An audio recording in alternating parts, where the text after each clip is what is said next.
Today we're just going to be chatting about a kind of just niche topic that seemed pretty cool.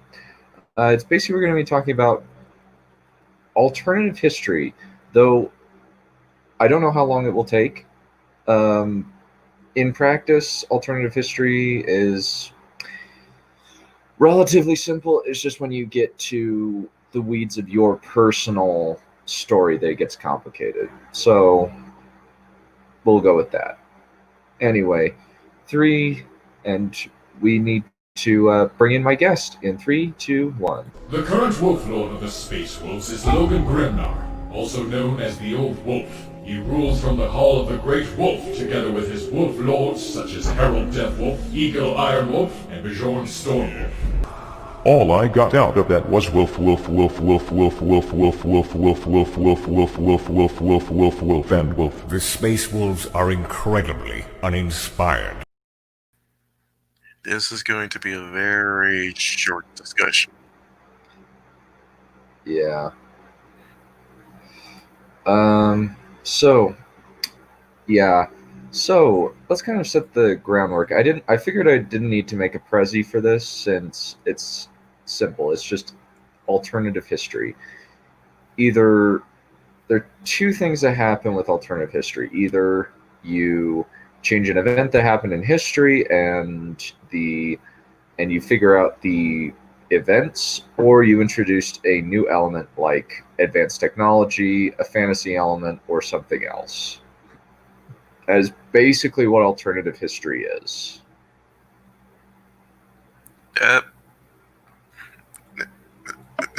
No debate there. Pretty much, you have and kind of like ultimately a lot of the stuff around alternative history is what are the ripple effects, and that's ultimately up to every other person to take a look at. But that's kind of just what alternative history is. It's something, yeah, it definitely can go wrong on very quickly. It's definitely never as easy as it sounds, that is for sure. It's simple in concept, but practice is very complicated. It's easier said than done. Yes, very much easier said than done. Yeah, very much easier.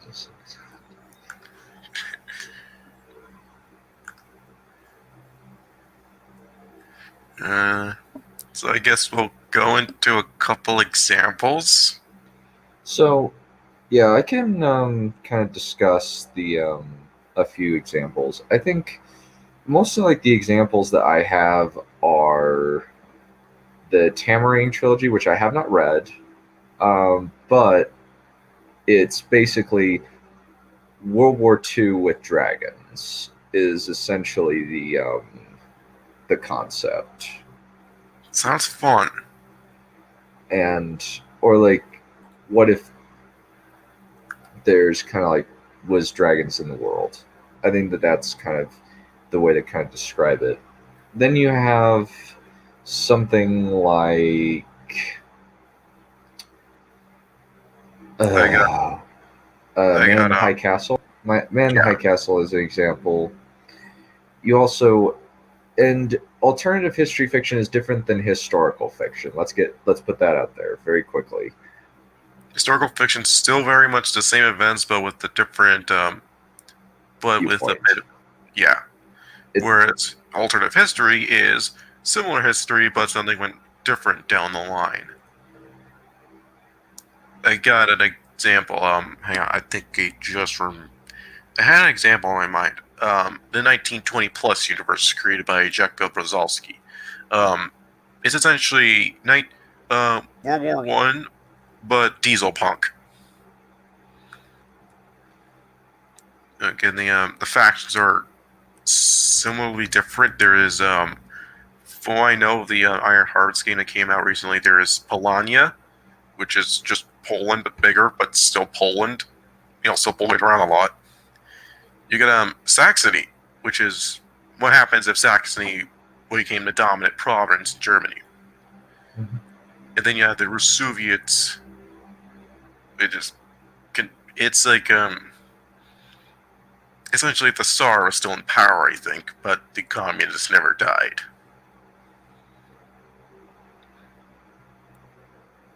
What makes everything different was that there's giant mechs this time, all running off.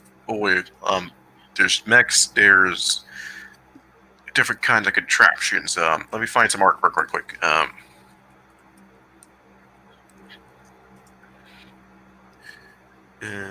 Looking for it right now.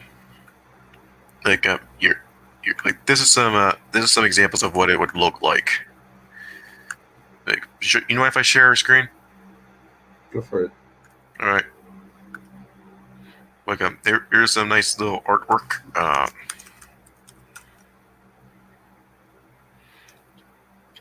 Like, notice how radically different this world now looks compared to ours.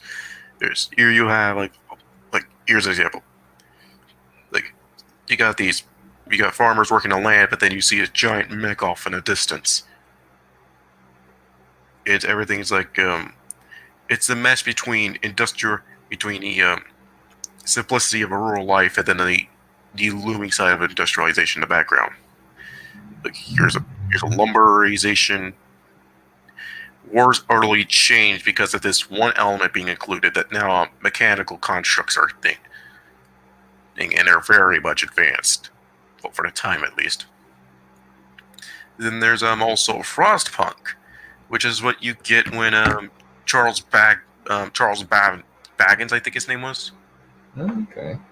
Once he if he finished his difference engine, if he actually succeeded with it, and then he went on, and then he kept going. He made the analytical engine, and then that's what you get with it. Similar thing is that automatons are constructed, and a new technology called steam cores come out. But what changes is that for some point during the 1860s, I think, the world started cooling for some reason. And then inevitably the entire world became a giant frozen hell.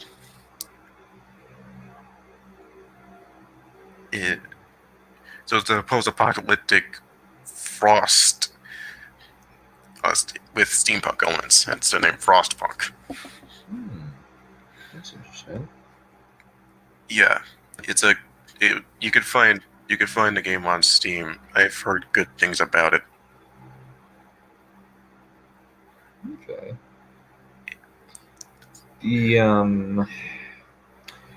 The only times that I've done alternative historical fiction was when I did my King Arthur book. I've only done one, and I haven't finished that one yet. It was very much just like, oh, I'm just doing this like because as I thought it might be fun. So basically all I did was kind of just make it so that King Arthur's just another pantheon on just like the Greeks and Norse mythologies. So one of the things that I did was basically just have Merlin be throughout history as an advisor to kings. So with that, I also made it so that the Huns won the Battle of Chalons, or the Battle of the Catalonian Fields, so that rather than the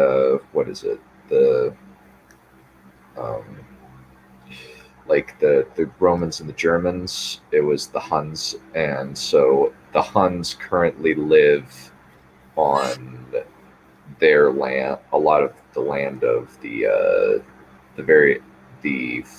what is currently France. Also, Rome kind of had a lot of its people flee to France, flee to Germany, so that then not Germany, flee to Britain, so that a lot of the Roman legion is still in Britain.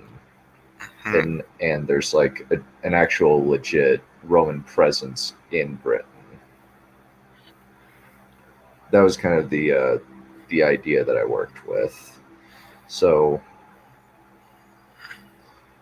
and then from there, King Arthur is just like a Roman guy, and he like is raised by Saxons. and Like Uhtred. then kind of like Uhtred, yeah, and then he becomes a basically draws the sword from the stone in London. And becomes. Well, he has to he kind of runs away from his responsibility for a little bit because like he like draws the sword and it's basically Thor's hammer. Like I kind of just had like, yeah, it's Thor's hammer essentially. Only he is worthy enough to wield it. Yes.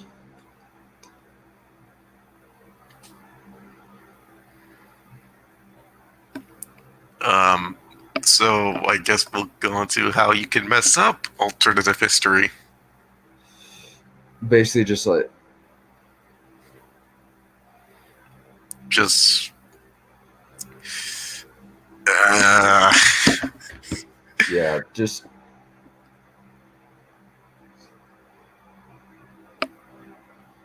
I guess you can mess it up by not thinking it through. yeah. I think pretty much, yeah. It's basically just you have like, okay, you haven't considered the variables. I think another example of like alternative history is Bartimaeus Trilogy. The Bartimaeus Trilogy is basically the basically like what if the British government had demons working for them, and basically like various levels of there's like various hierarchies. Technology's kind of stagnated a little bit. Yeah.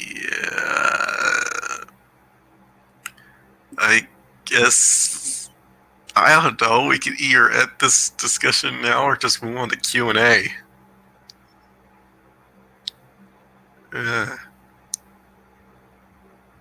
What do you think? I'm down. I'm down. So there's only like 4 people watching. Yeah. Propaganda. Okay. Yeah. Propaganda. You can kind of, yeah, you can make a lot of sense out of it if it's propaganda. Yeah. Yeah.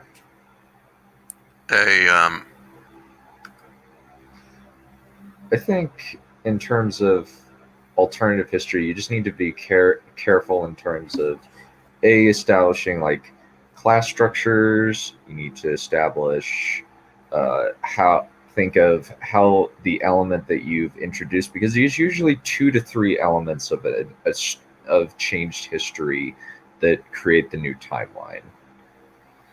An example would be Man in the High Castle. The difference between our world and theirs is that America never stopped being isolationist. Germany would then later go on to conquer all of Europe. Japan would then later become a big superpower. The next thing you know, Germany develops the atom bomb, nukes Washington, and now then they claim the East Coast, Japs claim the West, and the neutral states in the middle. And now pretty much half the last I checked, nearly the entire world does now belongs to them, excluding a few EU remaining countries, but they're not as big as they used to be. That's about it. Yeah.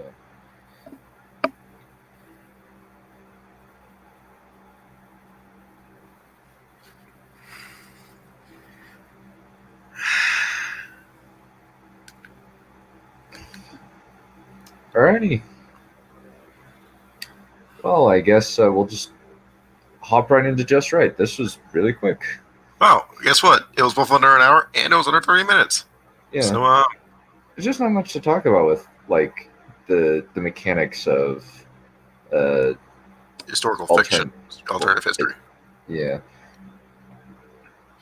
So, isn't it great how Christianity never exists? You know, that actually. All right, be- Drake. Whenever you're ready, come on in. Let me pull up Just Right. All right, everyone. Now that the discussion part's over, let's get into the horrid part. Yep.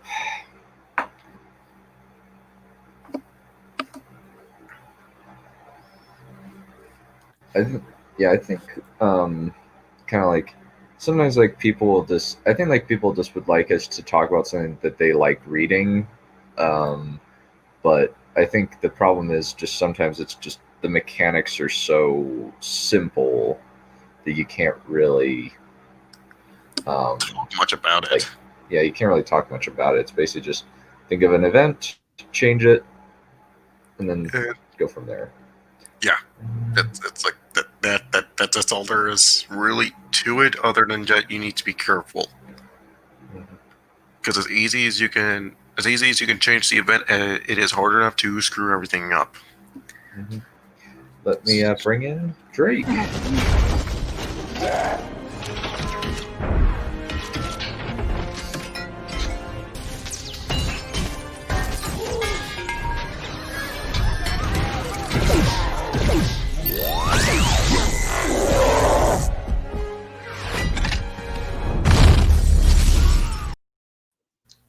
I knew I wanted to be in for this part. You guys went over the alternative history really quickly. Well, there's just not much. There's just not much to talk about. What about an alternate history where you spent 3 hours on it? Maybe. That would only happen if alternative history was a bit more had more in-depth mechanics to it. Mm-hmm. But Yeah. in reality, it doesn't. It Yeah. just You just kind of write it like you would a normal story. You got a world. You almost have to world build like it's a fantasy story, pretty much. it's easy to write and easy to mess up. That's all we can really say. Mm-hmm. Yeah, it's basically what I was talking about with propaganda, because it's very, very easy to have like a utopia or a dystopia and then frame whatever ideology you don't like as the perpetrator of the dystopia, or why the utopia exists because the bad idea didn't exist. You know what? That would be That's a pretty good way to fail at alternative history. Mm-hmm. you want out here a question, and it's at the wrong moment. We didn't even have a Q&A section. Oh, let me see. What did he ask? But how about inducing new tech in old times? Pretty much the same thing. All you need to do is figure out the ripple effects. It's just alternative history. It's just butterfly effect. Mm-hmm. That's as much as I could describe it as without being too abridging. Yeah. Since you don't really have, I think they're like, just it's basically going to be just like a really bad example of alternative history is Bright, where they don't consider any of the logical world building problems that would naturally arise from this idea. It's really frustrating. What was that one? Bright, the fantasy movie with Will Smith in modern times. Oh, is that the one where like the orcs are cops or something? Yeah, or the orcs are coded as gangsters. Well, I can now guess why. No, gotta keep politics out of it. Gotta keep it out of it. Why some people think? No, this is like it's a pretty weird point when people bring up that weird thing about orcs. Yeah. Well, Bellin. That's all I'm gonna describe it as. They go Bellin with the orcs. Yeah. Alrighty, let's get going, shall we? Star Wars The Last Jedi is good and occasionally triumphant. And I know half of you already disagree with me vehemently, but all I'm asking before we start is that you consider the possibility that a movie you loathe still has some strengths we can learn from. No. At American Public University, we We can get more content out of the ad than we can. I just like how fast. Okay. Maybe? Like, really, an ad at the 18-second mark? Okay, maybe, yes. Make your case and good freaking luck. Yeah.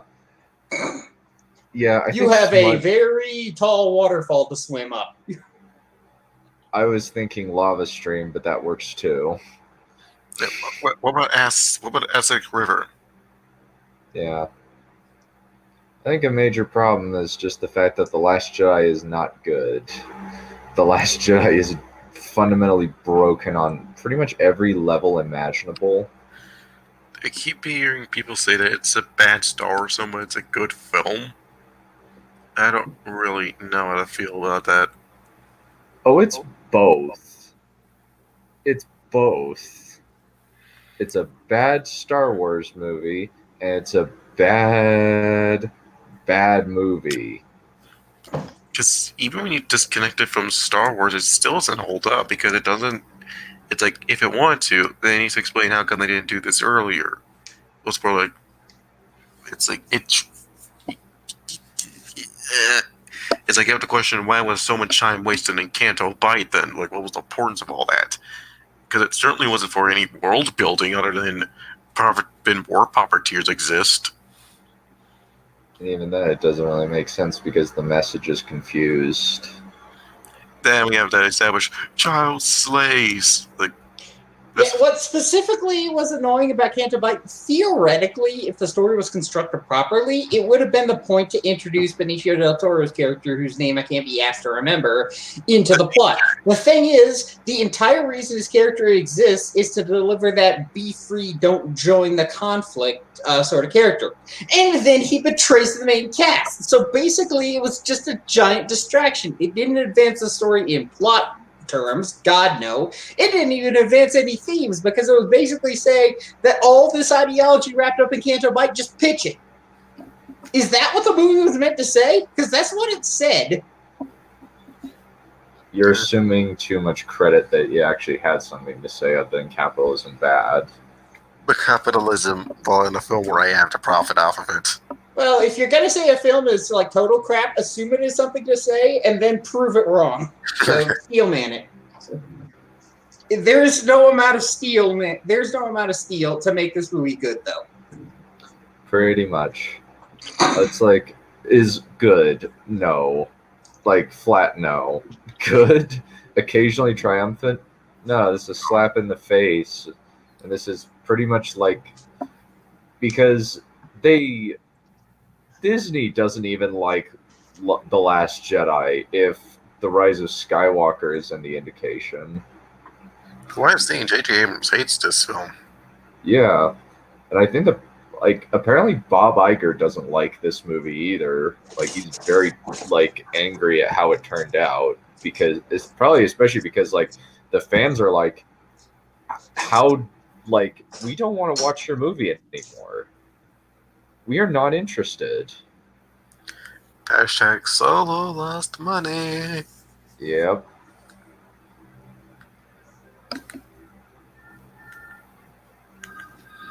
Pretty much. I mean, you have to look at somebody when they say that. Oh, maybe a bad Star Wars film. You have to look at it from a different point of view. Maybe it's just a good film. It's like, But from a different point of view, perhaps one where you could concuss pretty thoroughly, it is a good film. yeah, if you were dropping there, yeah, if you were dropping your head a bunch of times, then yeah, I could see why you think this is a good film. If you were really, really high. Well, then you just think the film as a whole. Well, then you just laugh at the film because you think it was funny. Even like one of my friends, like she actually had never seen The Last Jedi before. And me and her watched it. First, we watched Force Awakens. She was just laughing at it like she would laugh at The Room. She was just like, "What? This is so stupid." And then we watched The Last Jedi, and it was just, we're so bored. There's nothing going on in this movie that's interesting. There's no good characters. There's nothing funny. It's just, there's nothing to engage in. Yeah, I started dozing off at about the point where they were making that iron joke. I literally wouldn't have remembered it if I didn't go, oh, this was what Mahler was talking about. What's the iron joke? You know, where they were loading the transport, quote unquote, and then it cuts to a scene of this big, large mechanical object descending and hissing a bunch of steam, and then we later zoom out and it's basically the iron. What? I don't remember that. Iron that's rubbing the wrinkles out of Kylo's clothes. I don't remember. I'm being honest. I don't even remember. I remember nearly It's falling bl- asleep at that point. It's blink and you miss it. No worries. But again, it's like remembering a single scene from this film is hard enough. But the only ones that you even remember are the ones that, well, hard girls hated and discussed about. Pretty much. You're like, yeah, of course we're going to be talking about the lady poppet scenes, because that's one of the worst scenes. Well, one of many. I laughed. I audibly laughed. I think I was just I don't remember my first experience. I remember like I watched the movie for free the first time because my grandpa it's hospital basically rented out a theater so that people could watch it. And I watched it and I was just like, oh, that's fine. This is pretty good. I watched it again. Yeah, I watched it with my sister because she wasn't able to come, so I thought, I should probably take my little sister to take it. It's only fair, and my mom reimbursed me, thankfully. So, but yeah, this was back in the days when I was like an actual fan of school movies, and I thought they were legit. And then I realized, no, they're full of it. They have nothing to offer other than weird meta commentary. Like they're actually not bad in a lot of ways. Like their Disney shows are actually really good.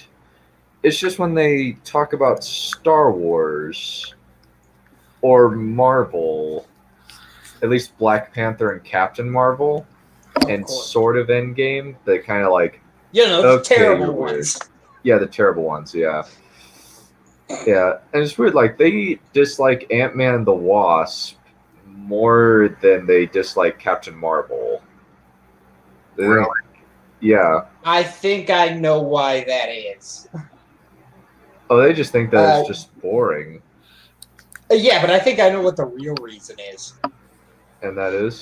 Evangeline Lilly, the actress who played Wasp in that movie, she actually fought to make her character more feminine and to get some rewrites in that direction.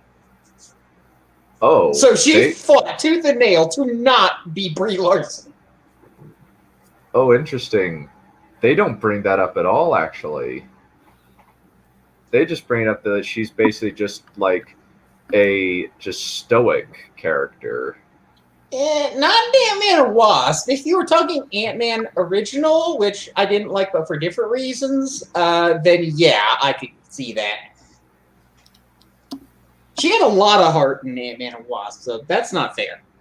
Yeah, we'll have to review that. But the main thing that I just remember was his Thanos rant at the beginning of the podcast. Bad guys believe dumb things. I'm surprised they don't hate Blake. I'm surprised they didn't hate Thor Ragnarok. Oh, they love Thor Ragnarok. They think it's amazing. Really, the film made by a guy who stated he hated Thor's character, so he made him.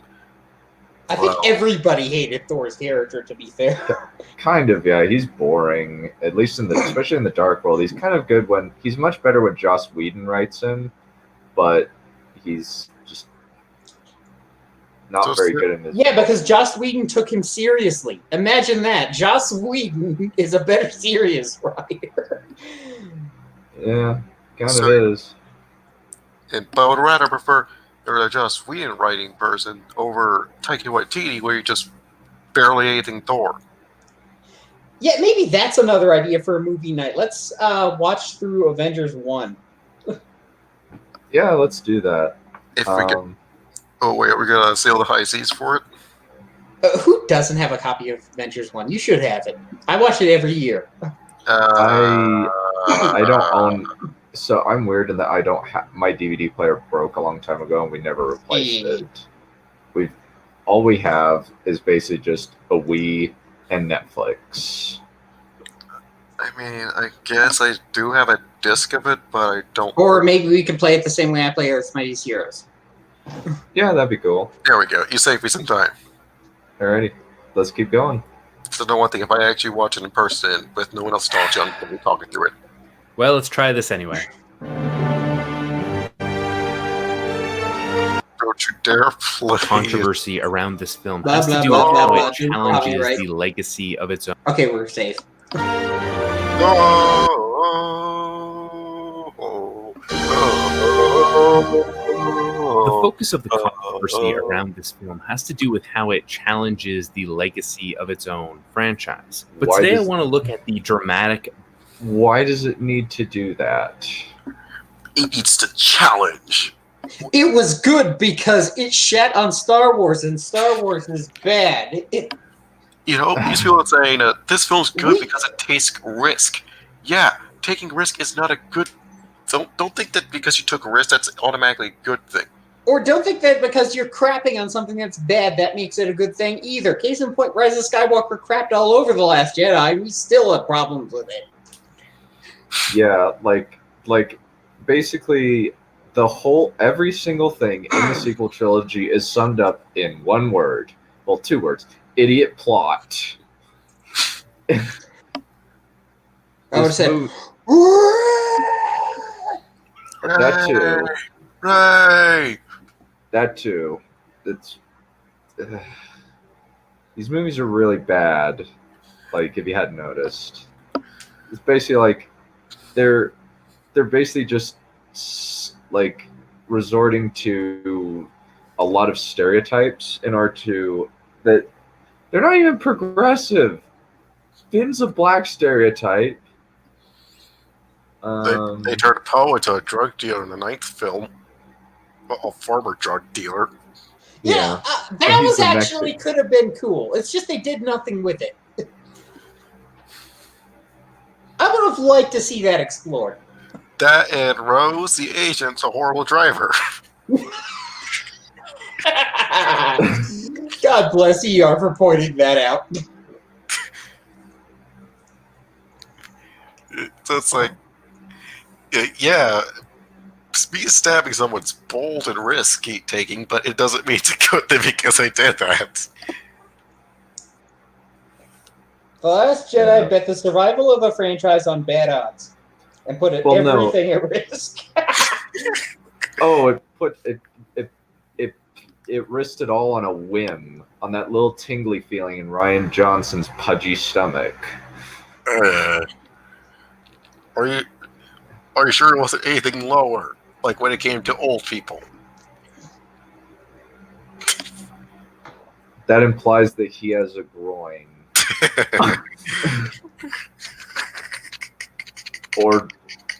or genitalia. I think he's just a hermaphrodite soy boy. I guess he still has. No, do you realize the implications of that? It means he has a vagina and a dick.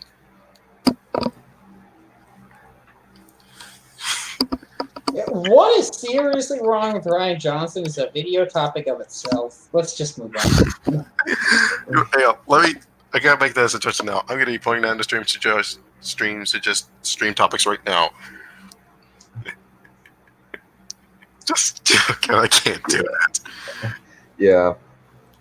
Okay, maybe he's just maybe he's not like a hermaphrodite. Maybe he's just a eunuch. Metaphorically, certainly. He was a eunuch at birth. Even better. He came out a eunuch. You're not a eunuch, are you? No wonder, because with his voice, If somebody on the left watches, on the other side of the aisle watches, they're gonna be like, "Oh, you awful people." I think They were saying that before, so what's it matter? In for a penny, in for a pound, motherfuckers. the eunuch is I think the eunuch's actually a pretty good description concerning the fact that Ryan apparently never had his balls drop. Yeah, he's got a weirdly high voice. Yeah, let's keep going. Bedrock on which all of these themes are built on rather than the themes themselves. You can still Jesus, hate what the did they film really look that chooses bad? to say, but at least we can agree that it says what it wants to say in an effective manner. We can't even figure out what it meant to say because it contradicted itself so thoroughly. No, it did not. Oh man. It didn't act. No, just no. Just No. no. Yeah, I okay, let me okay, if it says what it means to say, okay, all it says is failure is the best teacher, and even that is very, very, very broken. It's not even an original theme to Star Wars. It's not even new to Star Wars. Yeah, it's just trying to redo Empire, but worse and stupider. This time it's being a bit more on the nose, so all the normies can actually pay, so all the normies get it. Yep. So when people say failure's the thing of the last show, it's like, no, failure was the thing. That's the new to Star Wars. It's been that way since the 1970s, or the 1980. Yeah, 1980, when Empire Strikes Back came out. Because remember, before all the Star Wars film took 3 years to come out a piece. Well, when I think the 16 years between Return of the Jedi and The Phantom Menace. Yeah. And then even then, it's like the trilogy lasted for about, guess what? It took 3 years apiece. At Phantom Menace, it was then in Attack of the Clones, and it was Revenge to the Sith. I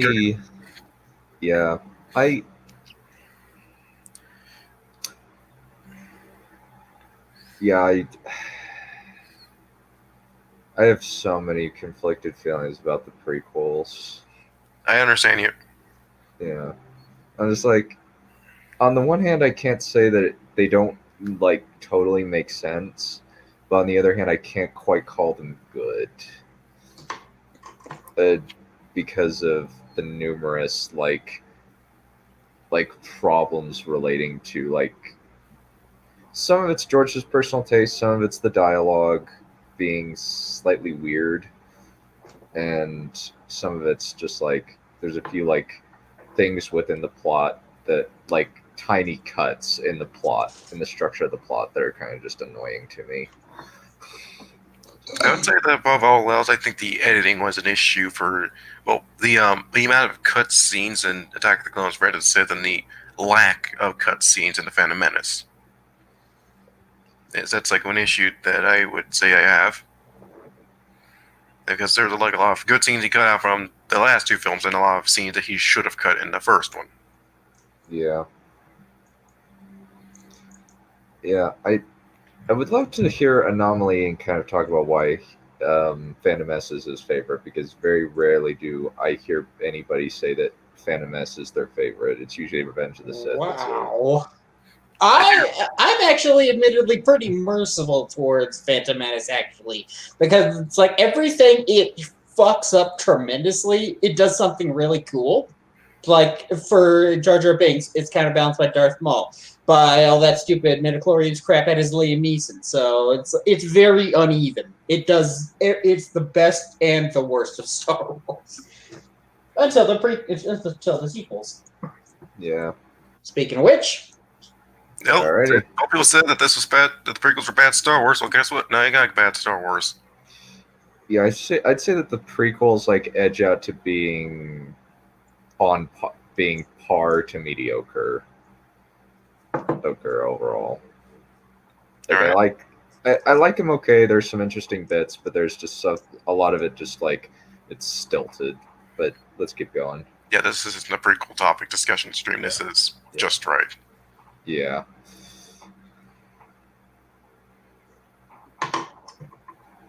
There's a critic I deeply admire who goes by the pseudonym Hypocrite Hulk, who, in a practically novel-length essay on Man of Steel, proposed what he called the 7 basic questions of narrative drama. These are questions that, he argues, Man of Steel failed to answer clearly, and I encourage you to check that essay out for why. Link in the description. The 7 questions are a good way to diagnose whether or not you have a story, and they force you to be very clear with what the conflict is and the questions of narrative drama, answering them means that you have a story. That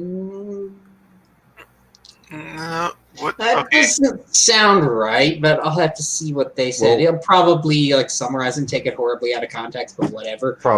Probably. Let's After this, let's look at that and kind of assess more whether or not he's got anything to add. Okay. And why it matters. I think it's useful to talk about this in regards to The Last Jedi specifically, he brings because up the how film they has never- 3 distinct plot lines, and each of them answer all 7 questions. So let's begin with part 1, wants versus needs. So questions 1 to 3 are, Oh my what does this God, character damn it! want? What does this character Son of a bitch! What? This keep coming up. Wants versus needs. Why does this keep happening? Everybody brings this crap up.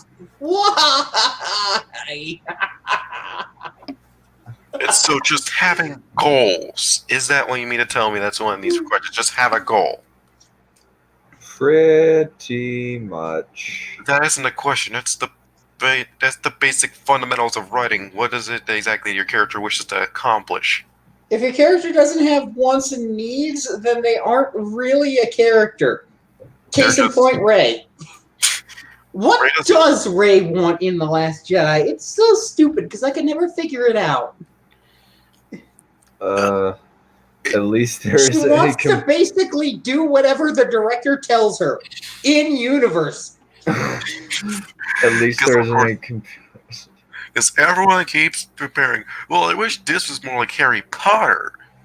If you want, but let's be honest, Harry Potter isn't as good as everyone keeps it anymore. I didn't like. I never read the It was books. never as good as people claimed it was. I never People read. claimed it was the second coming of Tolkien. Fuck that. I never read the books, but after a certain point in the movies, which they're garbage, but at least they're somewhat enjoyable, I stopped this. It's like after 3, it's like 4, I just found out meh. I didn't like 5.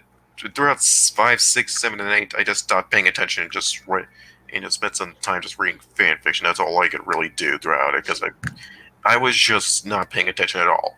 Voldemort was never intimidating to me. He never felt threatening. It doesn't help that a lot. They does practically nothing.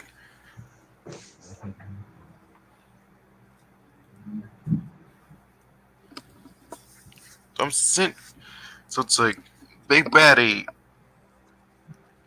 but his presence it's more to be desired. House rules, Sammy. Driver picks the music. Shotgun shuts his cake hole.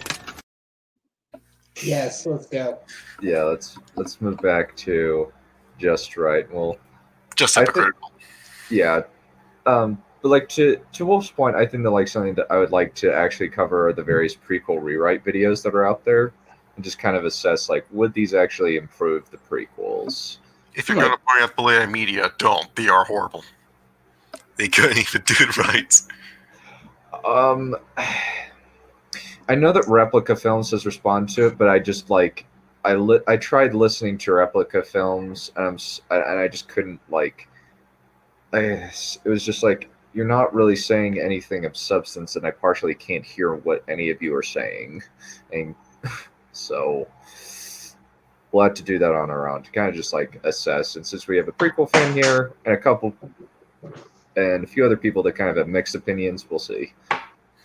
It's been years since I last watched the prequel, so I guess I'll pull back the movies and rewatch them.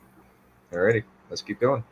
They're fused to get Disney And money. how do those wants and needs conflict with each other within the character? Wants and needs are pretty well established ideas in storytelling. Both of these books lean heavily on these ideas, though Truby calls wants the desire, but it's the same thing. Basically, a character is an explosive mixture of conflicting wants and needs. You just can't be too obvious with them, or you'll end up like the bad screenwriter in Rick and Morty. Blaine, maybe I don't need a new friend. JC, maybe you're the only friend I need. Blaine, need or want. JC, I've never been much for wanting.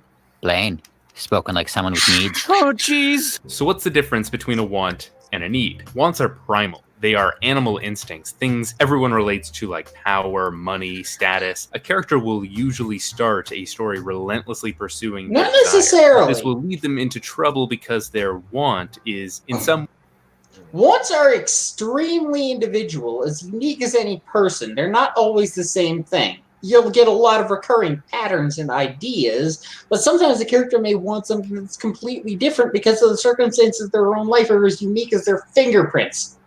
Okay, for example, let's bring up a typical point. Every character wants to be a hero. Okay, but what are the reasons for doing so? Each one has a different reason, or a different reason why they wish to be one, or a different reason that they think being a hero would achieve for them.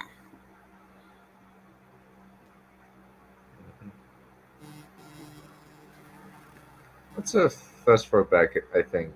Pursuing their desire, but this will lead them into trouble because their want is in some way immoral or misguided. It's not the thing they actually need to solve their problems. Needs are, according to Truby, what the hero must fulfill within himself in order to have a better life. When a character does what they need to do, we can see what the moral of the story is. Let's start with Poe, since his arc is the most overt. Poe wants to win the war no matter the cost. He's reckless and he doesn't consider the consequences of his actions. It's all dramatized very clearly in the opening act. I hate those bombers so much. Squad back here so we can get out of this place. No, General, we can do this! We have a chance to take out a dreadnought! What he needs is to become a more responsible.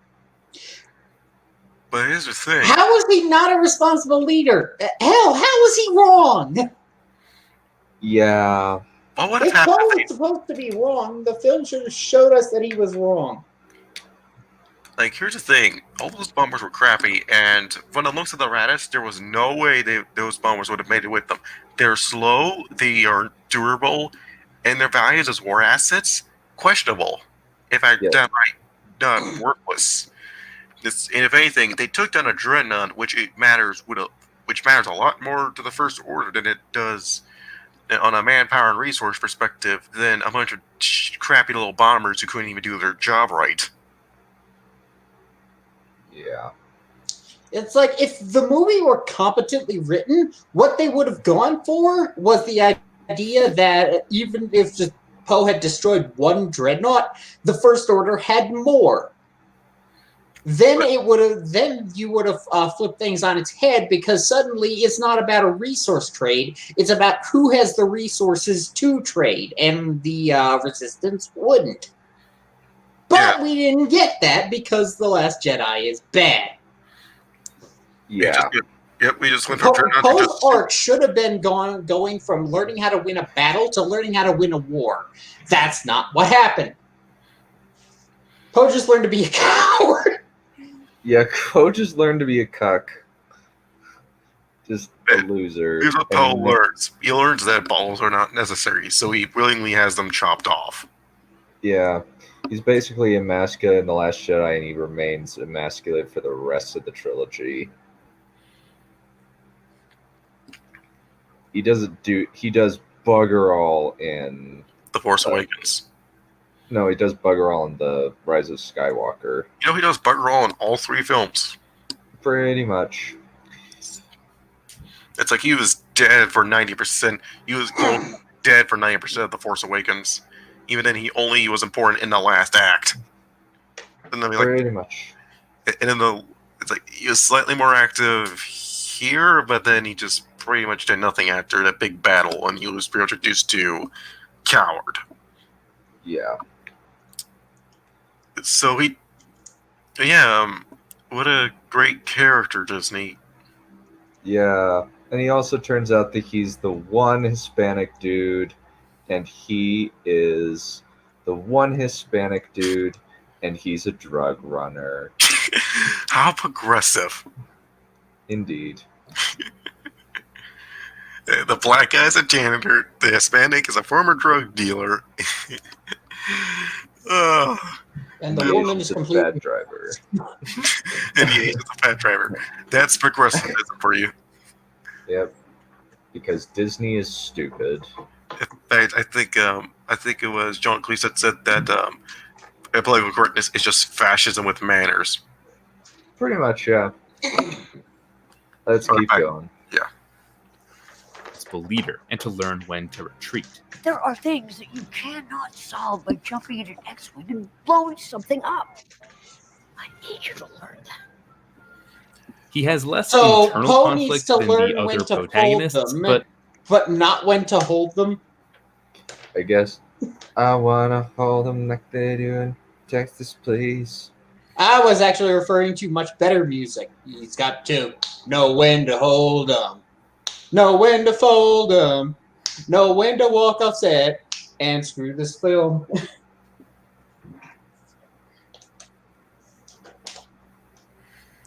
Not many country people here. I mean, I listened to maybe one. I mean, I listened to some Johnny Cash. I do want to listen to more country. I did listen to that one Johnny Cash song because I thought it sounded great.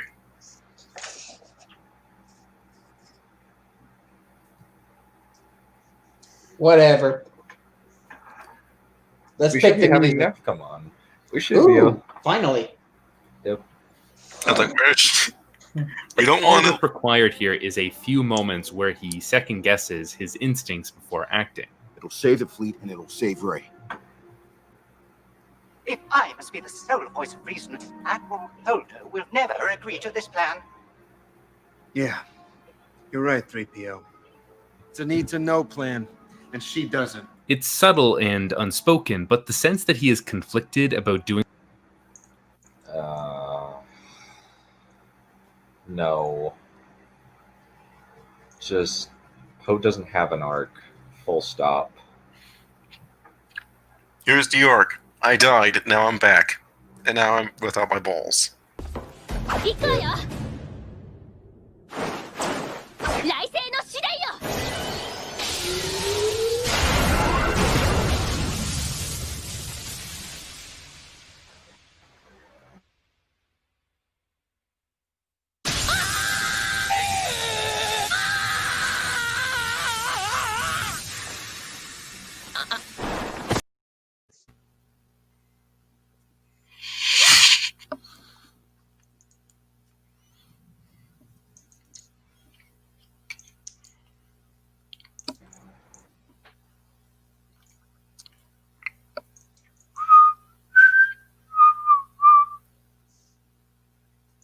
Do do do do do do do.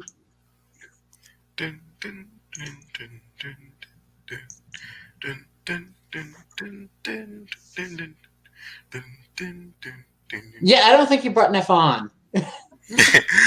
I'm like, Did Dunn die trying to bring Neph on? most likely. Prepare to the F's, chat.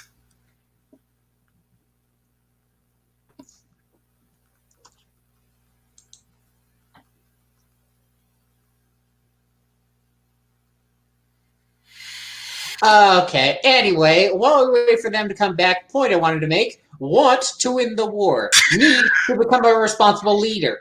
You become a responsible leader so that you can win the war. You dumbass. Dun gashinda. So yeah. Dun ga mo shinderu. Nani?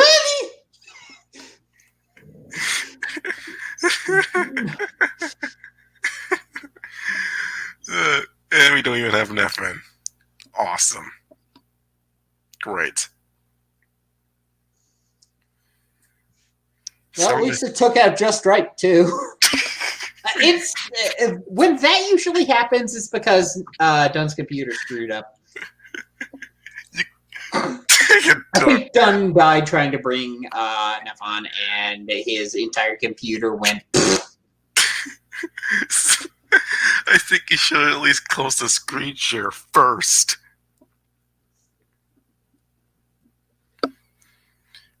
To die. To die.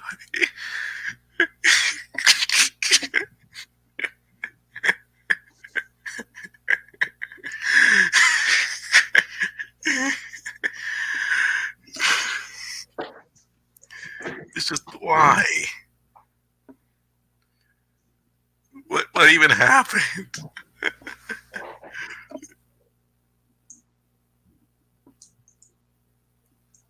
What's fate? Wait, Stay night or the metaphysical concept of death? I think I get. No, she was trying to type in fair. Because it's like she said, "This is so not fate." I'm like, what? Oh, she means fair. So yeah. Yep, there it is. So Dunn's dead. Oh, no, he's back. There, Dunn lives. Hi, everyone. Sorry I'm so late. No, You were sorry. that means you were taking a Neph nap? Yes, I sincerely apologize. I forgot to stop sharing before I did the thing. You know the Sorry. rule, Dunn. I thought there was a rule that you knew, that you created. That whenever you... That to Yeah, I not... forgot. Yeah, I forgot. Yeah. You know the rules, and so do I. Alright. Let's keep... Never gonna Yeah, give sorry. you up. Never gonna let you down. Well, driver picks music. Alrighty, let's keep going. And she doesn't. It's subtle and unspoken, but the sense that he is conflicted about doing something he knows Leia would disapprove of is palpable. Now, Rey How does he is know Leia would disapprove? No. If it's something that needs to be done, it does not matter if Leia would disapprove or not. It needs to be done. And if he's a responsible leader, which he is supposed to be because of what rank he was before that stupid stuff in the beginning, then he will do it. You know? Because that is what a responsible leader is. A responsible leader sees that something needs to be done, and he does it. Even if he's a captain, he is actually, by all things considered, with all the rest of the officers dead and only having been one out of commission at the moment, and by Simon Haldo being the next in line, technically all things considered, he's the second highest ranking officer, which means that he needs to know if there's a plan because he is the captain. He's the only other person in the room that's close to her rank. Yeah, it's like he was demoted, but what was he demoted to? Private? Captain, Ensign? I think. And, no. Yeah, he was commander at the start, so he would have been... If the military structure in these films didn't suck at a vacuum cleaner and get its brains removed, then he would have been demoted to a lieutenant or something of that nature, which is still pretty damn high rank, especially because the movie never shows us any other character with any other delineated rank except for Holdo. What the fuck? Yeah, nobody else has a lieutenant before their name. When Luke first joins the Rebel Alliance, he doesn't have a rank because he just joined. But the next time we see him, I believe he's already a commander. A commander of his own flight, even. But that's because it's been 3 years since we've last seen him. There's just so much stuff here that doesn't make any sense.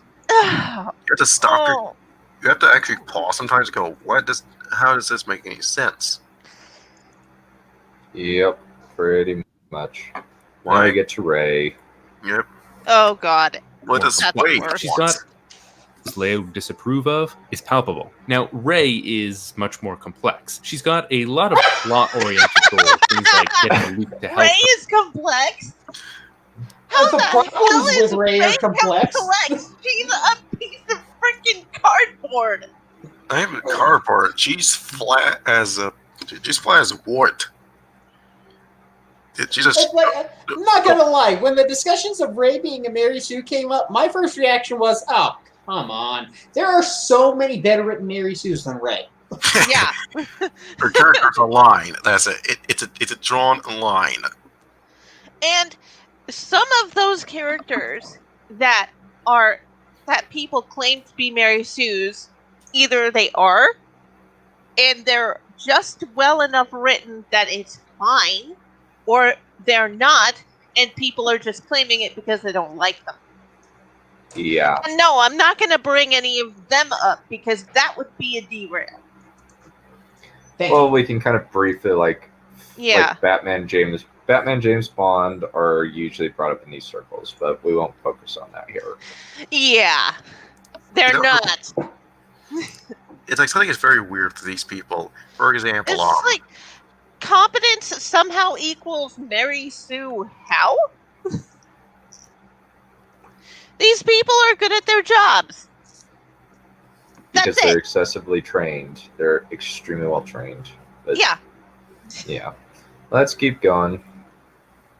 Much more complex. She's got a lot of plot-oriented goals, things like getting Luke to help her or getting Kylo to switch sides, but what she actually wants on a character level is external validation. More of this crap. Oh Yeah. my god, yeah, her. No! That's not... We don't know what the hell she wants other than to find her parents. Her want is to find her parents. That's all she ever wants in this damn trilogy. Plus, if she does have external validation issues, weren't they solved in episode 7? You would think so.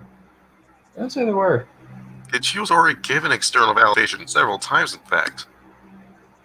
And it's like she sees this mirror, more on this damn thing later, probably. And her first question is, show me my parents. That shows you exactly what she wants, what she actually wants. None of this, like, external validation. She wants her parents. And for our fan theory, I kind of, like, secretly harbor, I think she wants to kill them. That actually would be hilarious if she was like, but the thing is, Rey's pure as the driven snow. No, she's And that's what makes her so uninteresting.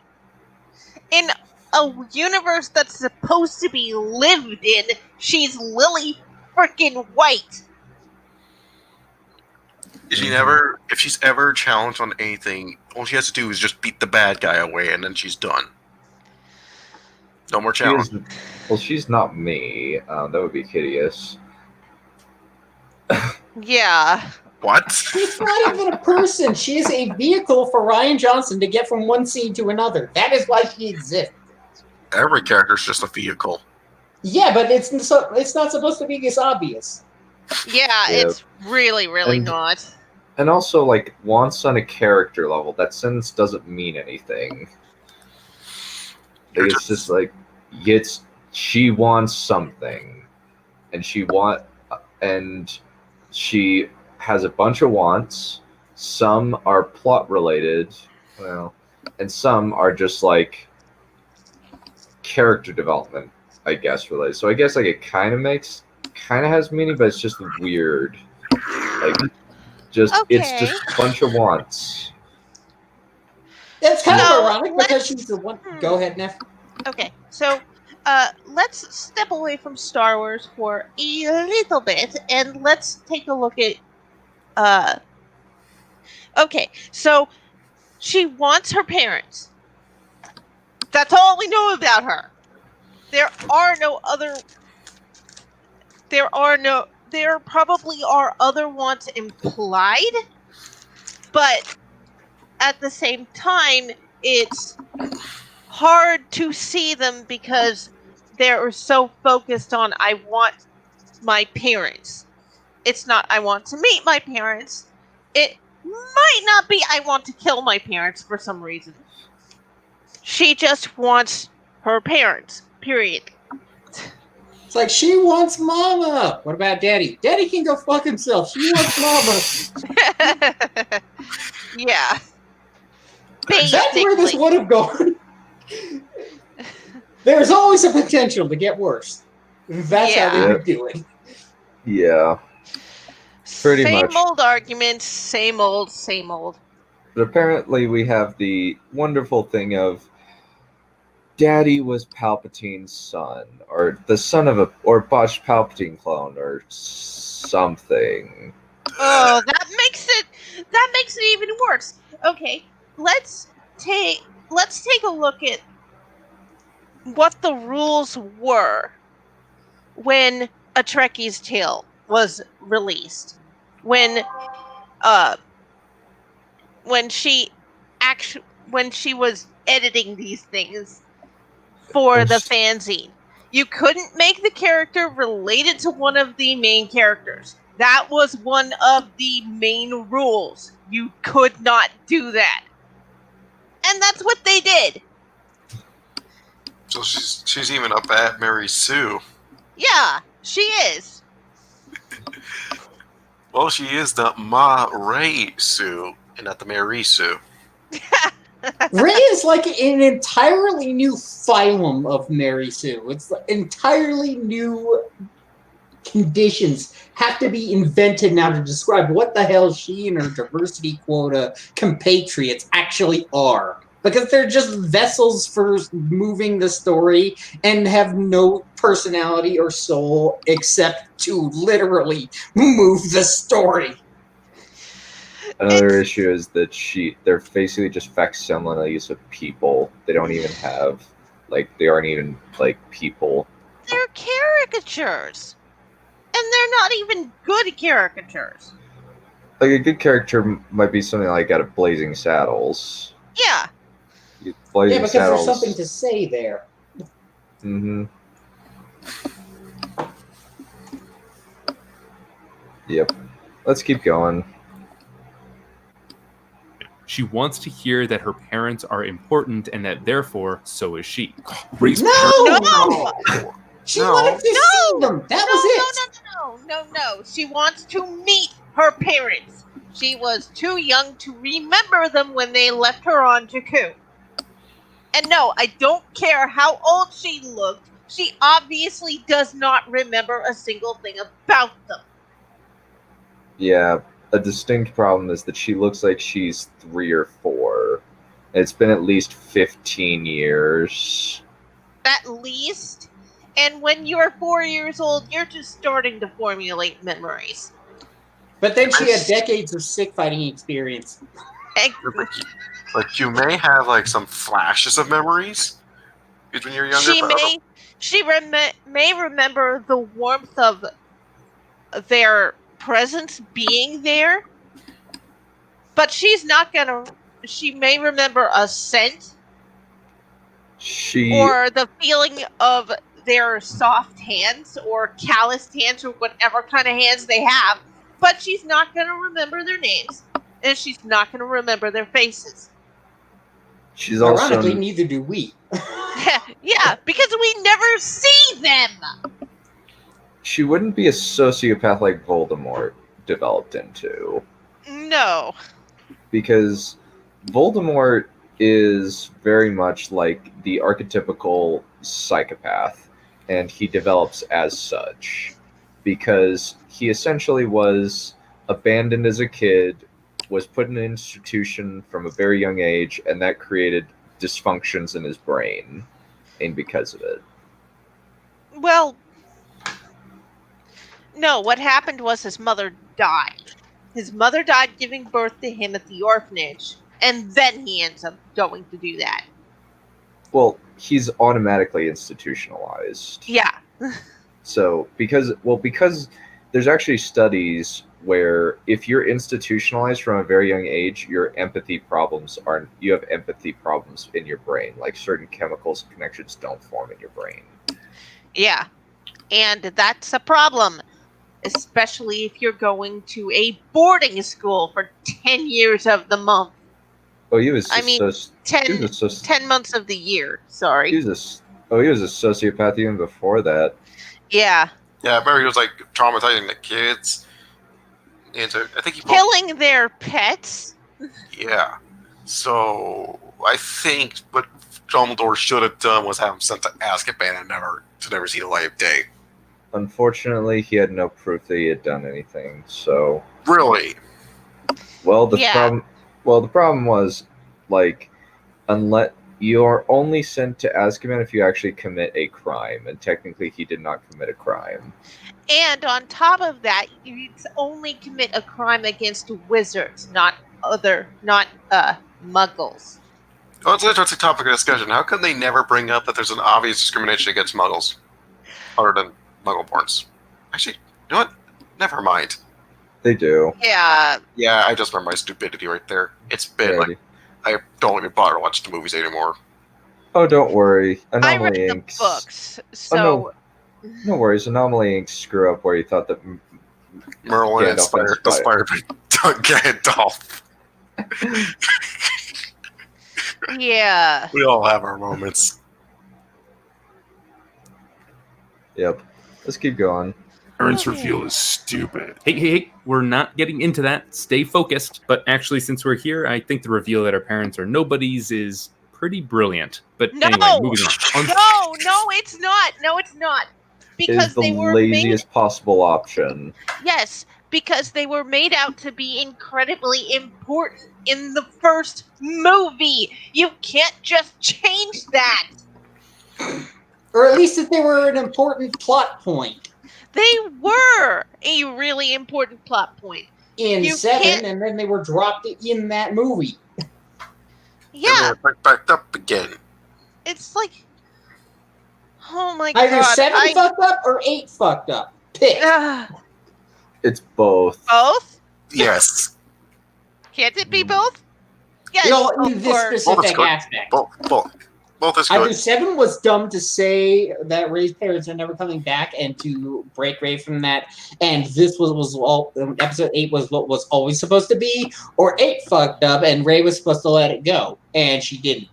Because Yeah. So I think what should have happened is we should have seen them at the end of 7 and probably have Ray realize that no, it's not important in the scheme of things because other stuff is going on, and if I don't do something, then the quote unquote galaxy is doomed. Galaxy. a very, very small galaxy. Pretty much. It's a Ryan- tiny galaxy. Thank you so much for doing that, Ryan Johnson. Wait, Galaxy system? I thought it was just a couple systems. I think another issue It might is as well be. Ryan had infinite possibilities. He could have done anything, but he decided to choose the worst possible, the laziest possible option. Not necessarily the worst. He just chose the laziest possible option. And then J.J. Abrams said, "Screw you." And then J.J. Abrams said, "Screw you, Ryan. I Yeah. had On plans." top of that, his movie started a week at most after the end of episode 7. No, you don't do that in a universe as expansive as Star Wars. You plan out the story. You plan make out sure- the story.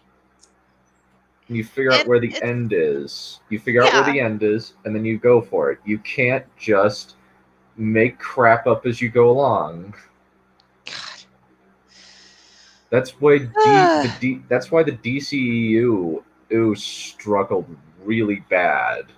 Well, no, not struggled. Like struggled implied that there was quality in Batman and v Superman or Man of Steel. That is why Marvel succeeded where Star Wars has failed. And now Marvel is going to be in the same boat. Yeah. Anyway, let's keep going. On screen, the characters are constantly saying that she can't stop herself from needing her parents. But for our purposes, this is her want, because wants are things you have trouble resisting. No. Wants don't necessarily have to be something that you resist. A good, okay, maybe not so good, but an example of where your wants and what needs to be done happen to line up is Sword Art Online, where they're all trapped in a game. They want to go home, and they need to beat the game. In order to go home, they need to beat the game. That's how wants and needs sometimes line up. Then there's I got another example. Iris Wallenstein, what she wants is to kill the one-eyed black dragon. But what she does recognize that she needs is a hero in her life. Mm-hmm. And also Or just that even thing of episode 4. oh, sorry. Luke in episode 4, he wanted adventure, and that adventure wound up being saving the galaxy. Yeah. Yeah, the real conflict of I mentioned this in the comments in the last Mudcast. The real conflict of want and need was Hans. Yep. And also like this bit about the stupid cave offering her stuff. Oh, the cave. My God, I hate that. Mahler, go ahead and finish your point before I go off on this stupid fucking cave. Mahler? Done.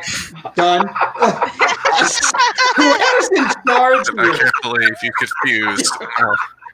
I mean, Malachi and technically Malachi and Mahler do have this first. Mahler Kai. Somebody like Photoshop Mahler's gas mask onto my avatar. That would be hilarious. I'm doing it right now. Go ahead and finish your point so I can go off on this cave. Okay. Well, I'm going to go off on that cave too. Basically, okay, let's see what your problems are. Okay, my problem is basically, so who here has watched Hack Fraud Media's 3-hour Last Jedi review? Should we? Yes, it's amazing. It's 3 hours and he's ripping him apart. I don't think I have yet. Yeah. But I'll definitely put it on my to-do list. So, okay. Because, okay, one moment.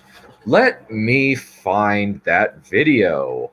Because it has a clip from the commentary that explains what Rian Johnson was thinking when he wrote this scene. So we're going. So anyway, well, actually, like, let me let's keep playing the video while I check for that, and I'll just find it real quick. But first, like, go on with the cave. Like, we'll just go on with the video, and then we'll go back back to the cave a little bit later. Sound good? Okay. Yeah, I'm done. Do you got a catchphrase? You didn't even try to stop yourself. Your parents threw you away like garbage. They didn't. They did. But you can't stop needing them. What she needs is to become emotionally carve out her own identity. But Finn seems to be the character whose arc is least appreciated. And I think it's because we sort of expected him to start the movie as the Okay, I think I remember trying to watch this on my own and I had to give up because this is so goddamn stupid. It is. It's stupid. That's not what she needs to do. It's. Yeah, Malachi? Yeah. Do you want just the mask or do you want the head? Whichever you choose. I'm not picky. Well, just okay. Yeah, you can just call me Dunn or Malachi. I think the Dalarkai? Dunn or I was thinking Malarkai, but I was saying like just like let's try to I think we can probably finish this in like 20 minutes since we've got like only like 7 minutes left. We are putting a lot of work into my little Freudian slip. Yeah. I got the image all set up. I'm going to send it onto the Discord. Yeah, I love the title. He just calls it Star Wars: The Last Straw.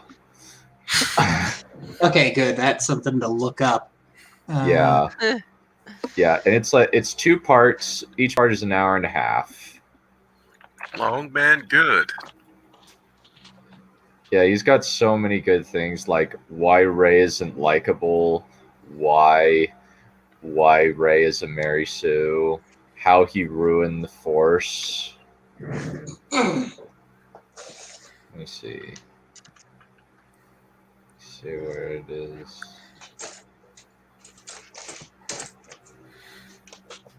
All right then, Mordecai, I'm about to get it all set up.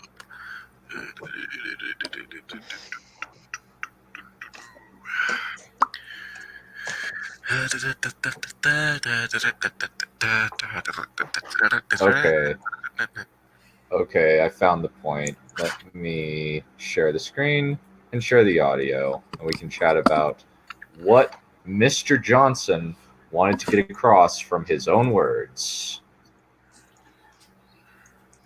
Here's Ryan's explanation. You know, it's all about finding herself, and there's all these versions of her going down the line, this infinite number, and which one am I? And so many versions that are completely identical. That's not confusing at all. So, we're drawing a very obvious connection to Luke's training and to Dagobah here, obviously. She descends down into there and has to see, just like Luke did in the cave, her greatest fear.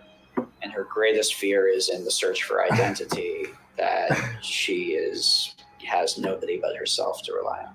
Ryan, it wasn't just about Luke facing his fears. It was about testing him, a trial to help him learn. He got a lesson about temptation of the dark side, hate, revenge, and fear too. You have the lesson about how he doesn't trust in himself and his connection with the Force, and thus making him his own enemy, entering his own progress. And it's a foreshadowing of Luke's parentage, and a poetic way of hinting that he and Vader share the same blood. This is a powerful, complex message, which is why this whole scene is so brilliant. What does Rey learn? Nothing. The cave tempts her down there, but what does she get? Nothing. What does she face? Nothing.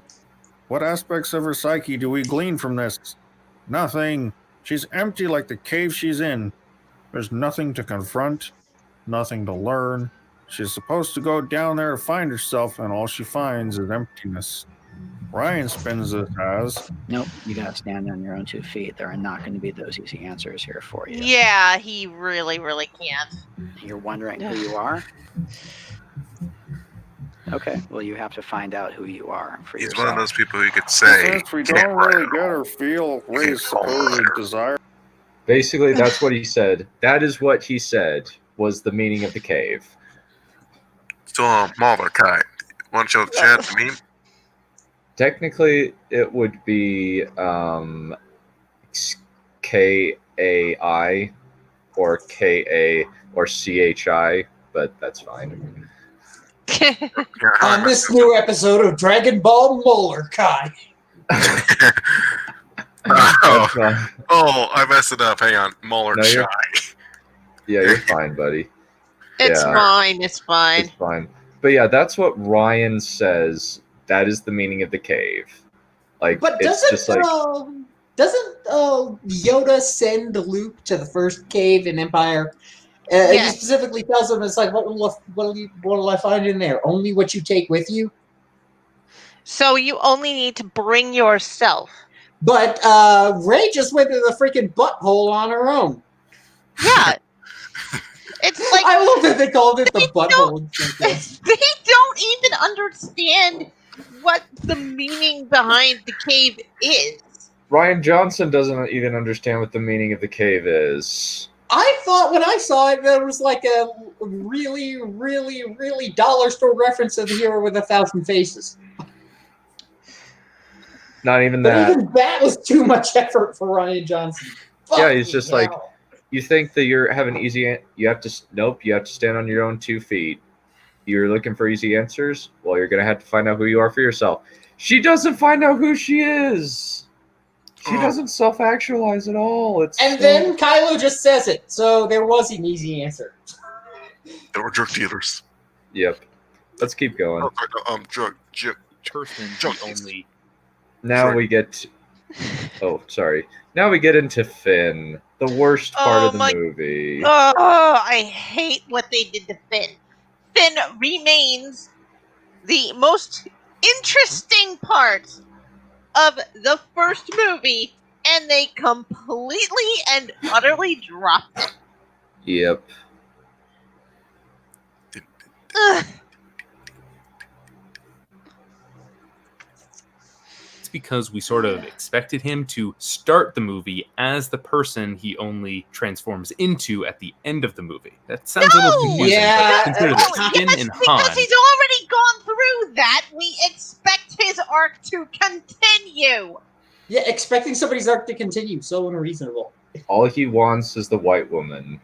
That's the only thing he wants.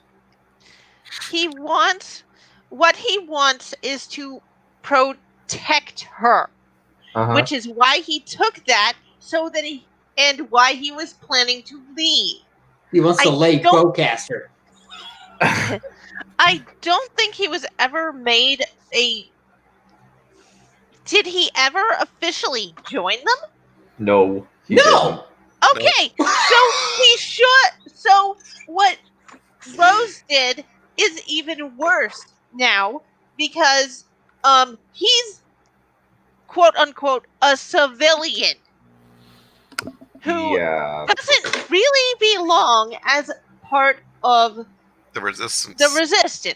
Luke wanted to become part of the rebellion, and the first thing he did when he met with them, the first thing he did was rescue the princess, which would gain him major points in getting him through the recruitment process. And then he's a good, decent pilot. Yeah, and then when we see him next, he's already commander of his own freaking flight. Which is several years later. Yes.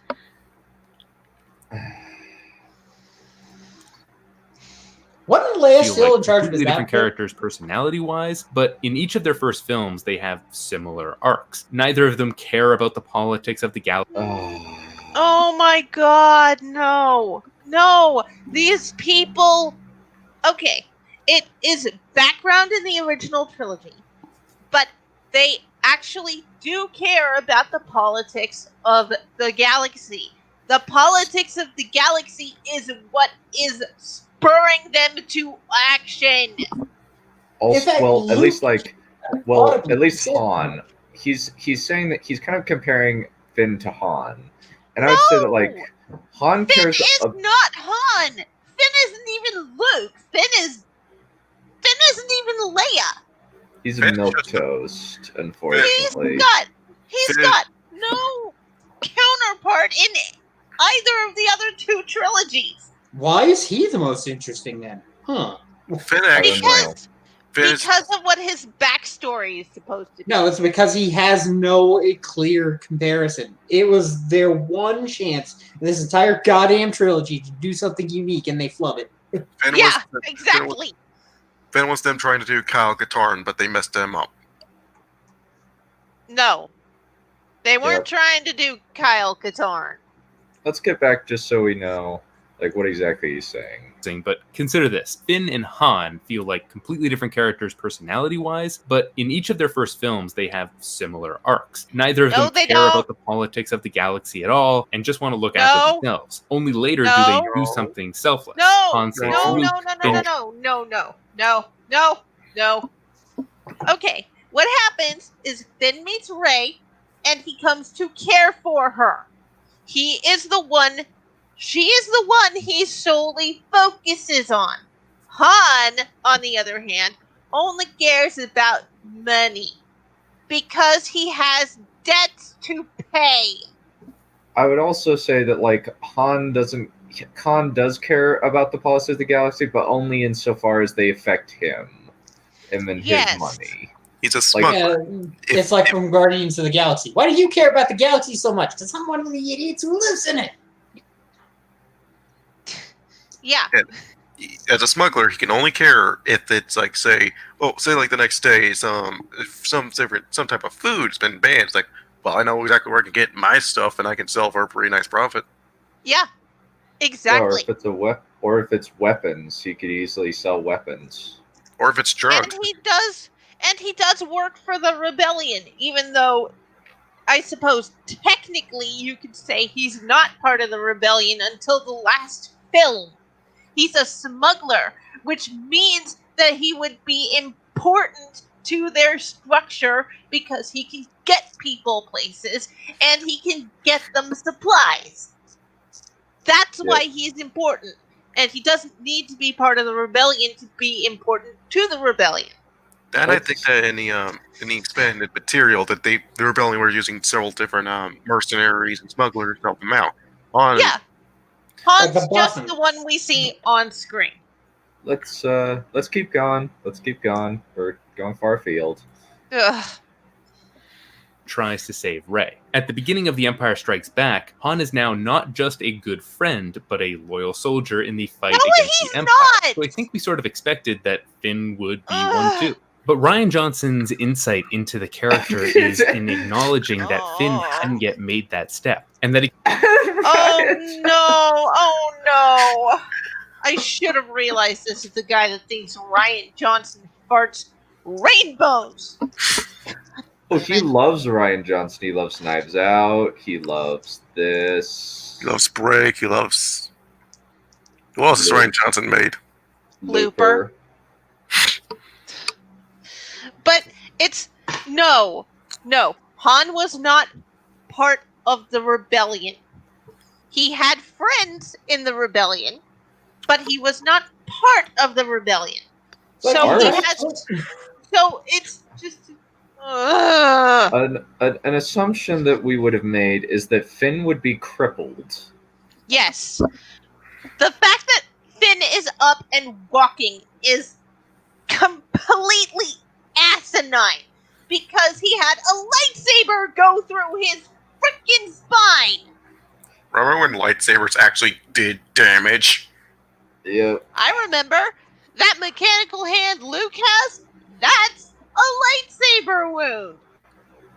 And remember, yeah, it's just...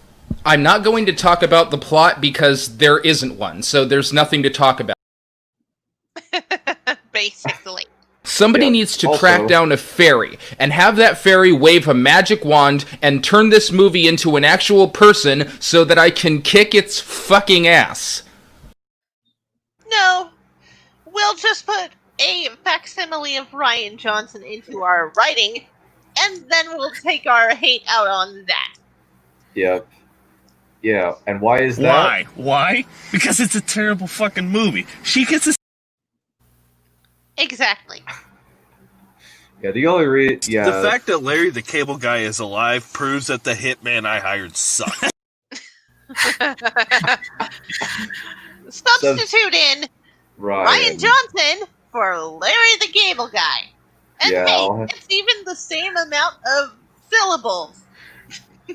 I'll have to figure out, like, I'll just have to, like, edit out, like, Larry the Cable Guy and just say, the fact that that guy is alive, I have his proof that the hitman I hired sucks. Wait, Doug, do you think for your next book you could make you could make a caricature of Rian Johnson and just have him die like a very gruesome death? I thought he already did.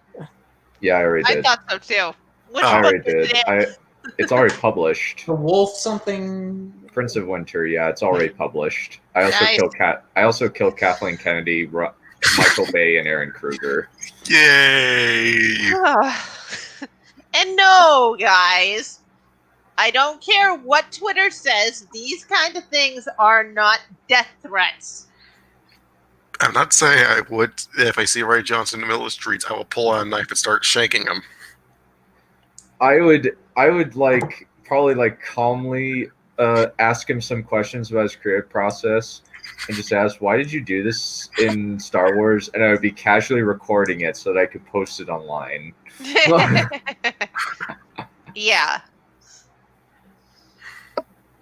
Admittedly, it seems as though Rian Johnson has gone to ground, though I imagine that a few Star Wars fans might deliberately catch COVID just to breathe on his face. Yeah. Heavy breathing intensifies. Yeah.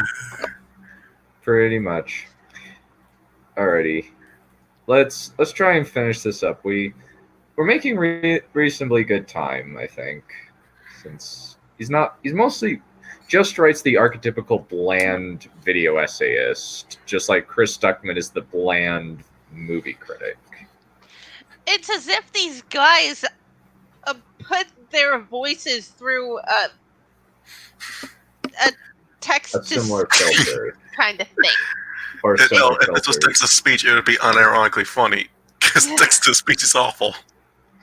Well, this is funny. awful in the same way. Yeah, but at least text to speech is funny. Okay, let me say that again.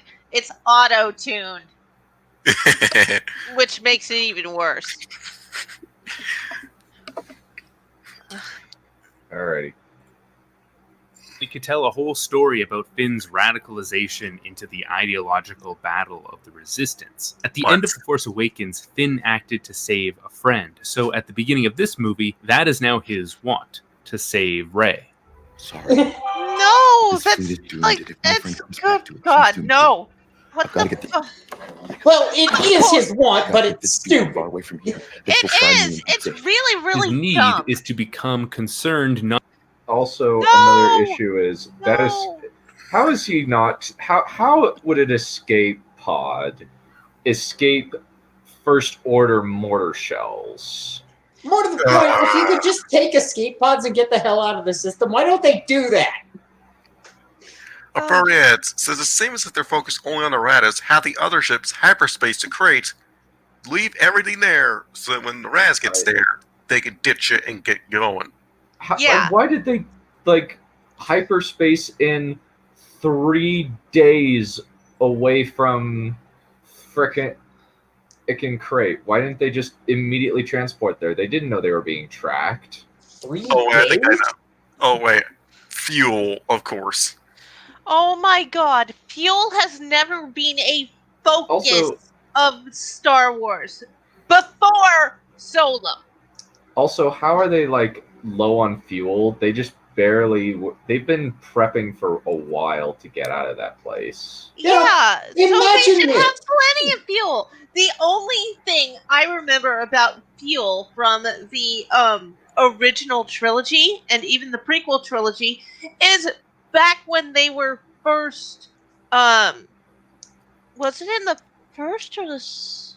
No, it's when they're prepping their starfighters to leave. That's it. That's all we see of fuel. But even that's a military operation. Of course, we see them fueling up and prepping. Yeah. And the Millennium Falcon is able to go a long, long time through space from Hoth to Vespin without a hyperdrive, and it seems totally fine on fuel. Yeah. So fuel, or the lack thereof, should never have been made a focus of any of these movies, because even if they were using something like petroleum is really, really common, and so is alcohol. So you could have them fuel on anything, and it would be really, really common out in the universe. I'm surprised they don't have Tabana gas stocks, because that's what they used to fuel all their ships, Tabana gas. Yeah, Tabana gas. And where do you get Tabana gas? From all of the supergiants in the galaxy. Bespin is just one of the big. Bespin is just the most well-known one. Yeah, exactly. There's newsflash, guys. Those supergiant gas planets, they're much more common than the kind of planets that we live on. Yeah, it's very surprising, really, because you'd find more gas giants things, and they're real. And it's like you got a lot of. In fact, it's a pretty profitable fuel expenditure eventually in the future. Is that you could just harvest them. It's very convenient. Yeah. Let's keep going, shall we? Yeah. Sorry about Not that. just of the safety of his friends, but of the galaxy as a whole. He needs to become a rebel. No, That's what he doesn't. Rose calls him out for not being at the beginning of. We hate Rose. No. I know, I know you do, but she's an integral part of the story because of. Oh my God. No, she was not important to the plot, and neither was what you're about to go into. You could take. Oh, he loves Rose. He literally cheers with joy every time he sees her. At least that's what he says in his Rise of Skywalker video. You could cut out Rose, and you could cut out Can't Buy It. Honestly, you just make the film better. Yeah. It wouldn't be as boring, but it would still be bad. Yeah. Because it actually makes more sense because Finn and Rose have no impact on the plot. Yeah, they don't. And instead of having 30 minutes of something that doesn't even impact the plot, you could have had a couple of scenes of Luke mourning the loss of his best friend. Yeah, basically, like, the ending of the movie, the ending of, like, that subplot where they kind of join, it's pretty much, like, you could cut out Canto Bight, like, the entirety of Rose and Finn leaving. Because DJ doesn't factor in. Finn's quote-unquote journey in Canto Bight doesn't affect anything. The only thing of Canto Bight that's kind of cut out is the slave boy, and that doesn't even matter. You can just have that shot at the end. No, everybody would be able to guess. Oh, this is a kid, slightly force-sensitive kid in dire straits. You know, I also got another question. What the hell?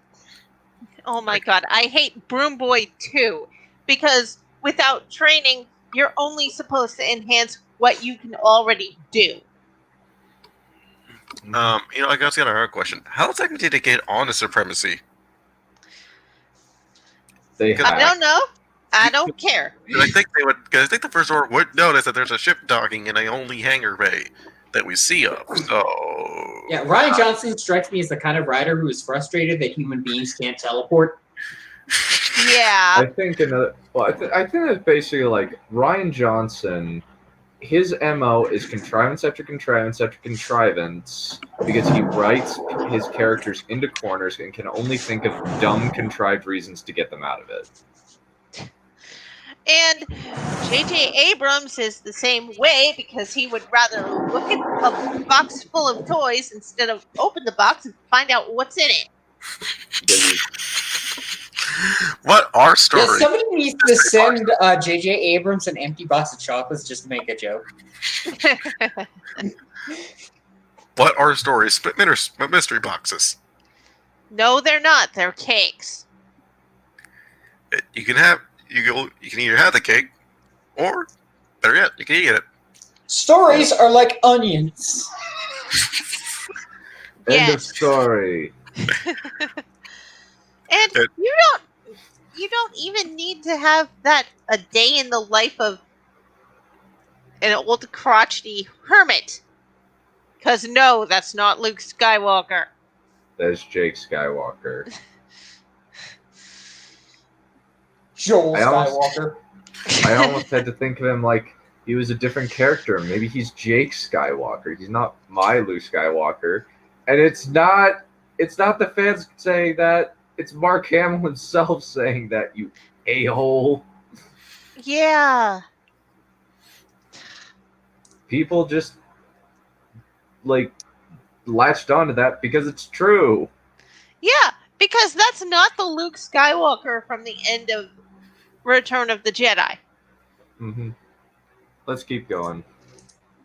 2. Conflict. The next two questions are, how do the characters' wants and needs conflict with the outside world? How do they conflict with other characters? The outside world one is pretty easy, right? They all conflict with the First Order, and Finn conflicts with the upper classes of Canto Bight. But as The First Order should be characters, not a world. The whole world's not the First And Order. what the hell is this diagram you're about to... characters is opposed by 2. No. That's not... Oh, I think I've seen this before. Yeah, I've seen this too, and it's like, I can't. Why? It's Why? utterly asinine. It's utterly asinine. Ugh. Yeah. I was like, so Miss Finn. Okay, Smugcast. Let's wrap this up and let's finish this video. So others, one who represents or enables their wants, and one which forces them to realize what they need. The protagonist is sort of caught in a tug of war between these two. Oh my god, no! This Poe is in conflict with Leia because of his recklessness. No sense. no, it doesn't. It's like, no. That's like, shouldn't Finn's opposite and enabler of darkness, shouldn't that have been from Stormtrooper Lady? You would think so, but she hadn't been invented yet. I think he means other stormtrooper lady. Oh yeah, Phasma. And It should have been Poe's Phasma, not opposite should have been Hux, but because they're both like equal ranks, but on the opposite side. Yeah. But no, they don't get to do that. Instead, it's just a Yo Mama joke. Is the limit of their character is a character interaction. Does Poe ever actually meet Hux?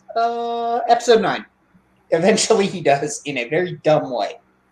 Yeah. So he anyway, says, point. I'm the spy. I knew it. Yeah, right. Bull crap. And again, another interesting thing that they just chose not to explore. Fantastic. It's like these people obviously do not know how to write properly, because if they did, they wouldn't be doing this. Nope, they would not. Because I could write something better, and I'm just a 24-year-old college student literally living in his parents' basement. So could I. So could a lot of people, actually. Surprisingly, it isn't that hard to beat Rian Johnson. No, it's not. It's just like, and Ryan wants to question the prequels, but it's just like, no, the Jedi weren't that bad. You're just weird because you're part of a weird cult that thinks that the Jedi are all bad and that they're a bunch of child kidnapping perverts. They're like the people that suggest that Pokemon are they're just slaves. They're not. Yeah, I know it's a very weird. They're domesticated animals. Yeah, I know it's very weird because there are actually people that believe this, even though that in truth Pokemon they like to fight. Like it's clearly shown that it's just a friendship, that they're pals. Those and let's move on. Yeah, move on. She doesn't force him to change his ways. She scolds him, but enables him as well. Permission to jump in her next swing and blow something up? Permission granted.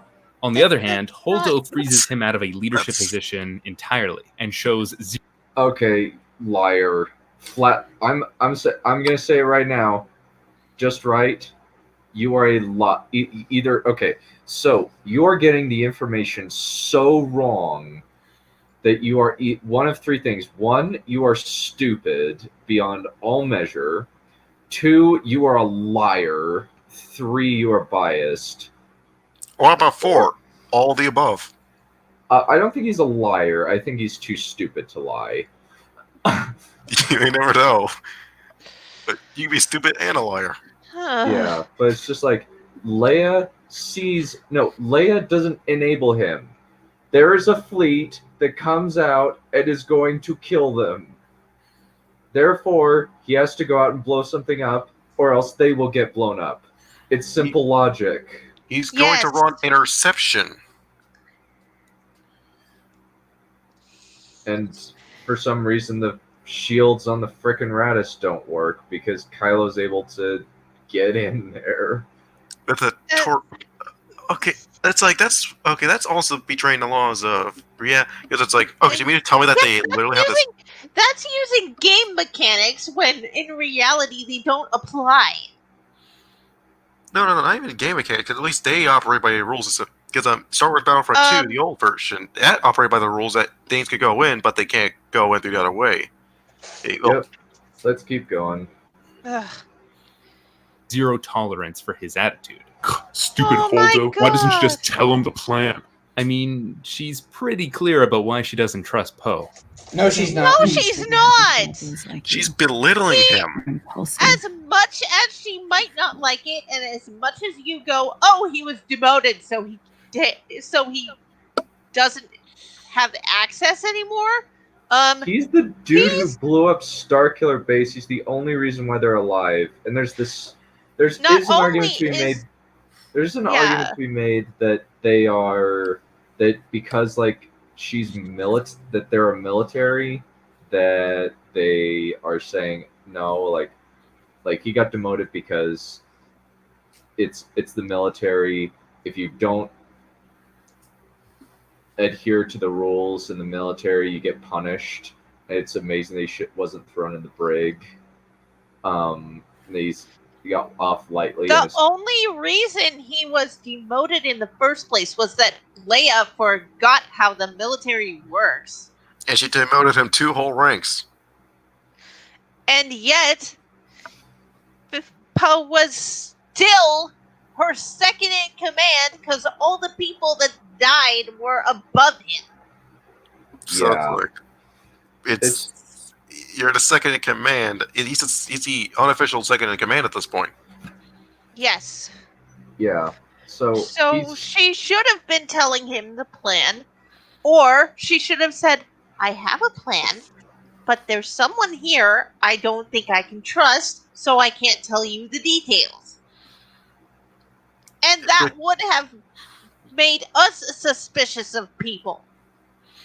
But no, we're made suspicious of her because we don't learn that she thinks there might be a freaking spy. Was that it? Was that actually the explanation that she thought there was a spy? Supposedly, it's in the novelization, but I absolutely refuse to read any of the Disney books. You might as well, because there being the existence of a spy is horseshit anyway. Yeah. Also, like, that doesn't come up in the plot. There's no spy in the plot. There's no spy in the plot. That is so stupid. So there's and, no like, reason why he wouldn't. And also, like, the thing is, like, reckless and impulsive. Not if he knows the plan. He actually is more obedient to the plan than you think. He stuck to the plan. The plan. He is willing to stick to a plan if he knows it. And it's only when his superiors are asinine does he change it. Yeah. That's the only reason why he mutinied, because he needed to know the plan and she didn't tell him. It's okay if they don't want the audience to know the plan, but Also, the because characters of her, more people. need to. Also, because of her, like, well, both plans are stupid, but hers is more suicidal because Poe is not wrong when he says they have no shields, and also the fact that they're not cloaked. They're only cloaked from radar, and a simple decloaking scan finds them. Are you kidding me? There's not even a proper cloak. It's just No, it's not. It's just These people have faster than light travel, and they rely on freaking radar. Radar doesn't even work in space. No, it doesn't. There's sensor arrays. Oh well, sonar doesn't work in space. I think. Might. Yeah, I know they rely upon sensor arrays. I don't know the full science of it. In fact, let me look into it. Hang on. Sensors. Let's keep going. Dangerous. And the last thing we need right now. She doesn't trust how reckless he is. As for Finn, Rose keeps impressing on him that he has a moral responsibility to help those in need. You're a selfish traitor. No, There's he's only one not. business in the galaxy that'll get you Oh this my far. god, this Yeah, is one of the and reasons then why I hate what Rose. happens when Finn decides to fight? She tells him not to. And when he's about to sacrifice himself so that they can get out, So it's like, no matter what Finn does, he's wrong. Because ramen. Okay, so here's the essential. Okay, here's like the abridged. All sorts of sensor. Okay, they use some form of a long-range sensor device, which then a computer collects the data and then displays the data to the pilot. Without a sensor, they won't be able to do anything. They won't sense anything ahead of them. They won't be able to tell where they're going. Alrighty, let's keep going. Let's try and finish this. We only got like three more. Well, 3 more minutes since the last minute is always an ad. While DJ argues that there is no objective morality and that Finn would be wise to be more selfish. At least you're stealing from the bad guys. No. That's not the Helping conflict Good here. guys. Bad guys. Also, here's the thing about that. That conflict doesn't come into it. Nope. He's just solidly, I'm a good man, and I will fight for the good guys. It's no conflict there. It just kind of is. Okay, there is a sensor that can't detect cloaks. that they could like cloak objects. It's called the crystal graph field trap.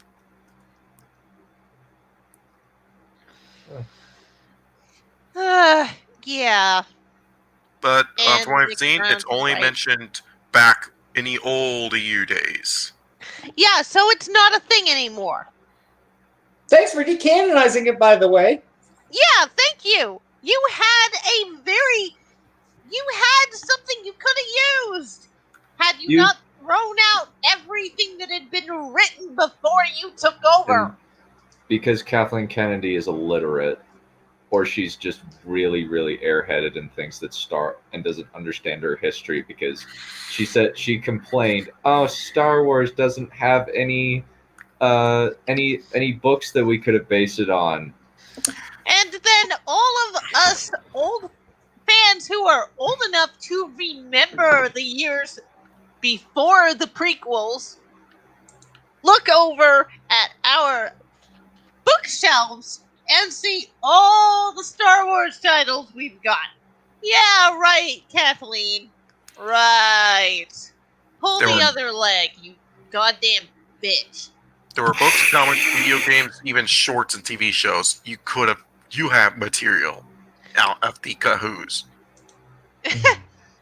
Let's keep going. There is no moral ambiguity here. It's just a temporary plot cul-de-sac into semi-moral oral ambiguity that doesn't get anywhere established. Made up words. Finn, let me learn you something big. It's all a machine, partner. Live free, don't join. The detour through Canto Bight, DJ. which I know it admittedly has some pacing issues, is perfect It's on more a than thematic pacing level. It's the splash of water in the face that wakes It's Finn up to more than pacing issues. This is stupid and annoying. probably would have worked better had the entire movie not been a slow speed chase.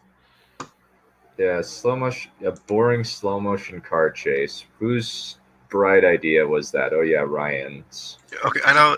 I'm slight deviation from the topic. Can we just talk about how really degraded the alien variety has become in these new films? Oh yeah, those two. Yep. Every single alien. It's just. It I might be probably would have worked. terrible. I might be terrible, but you notice that thing in the middle? That looks like a Chinese stereotype.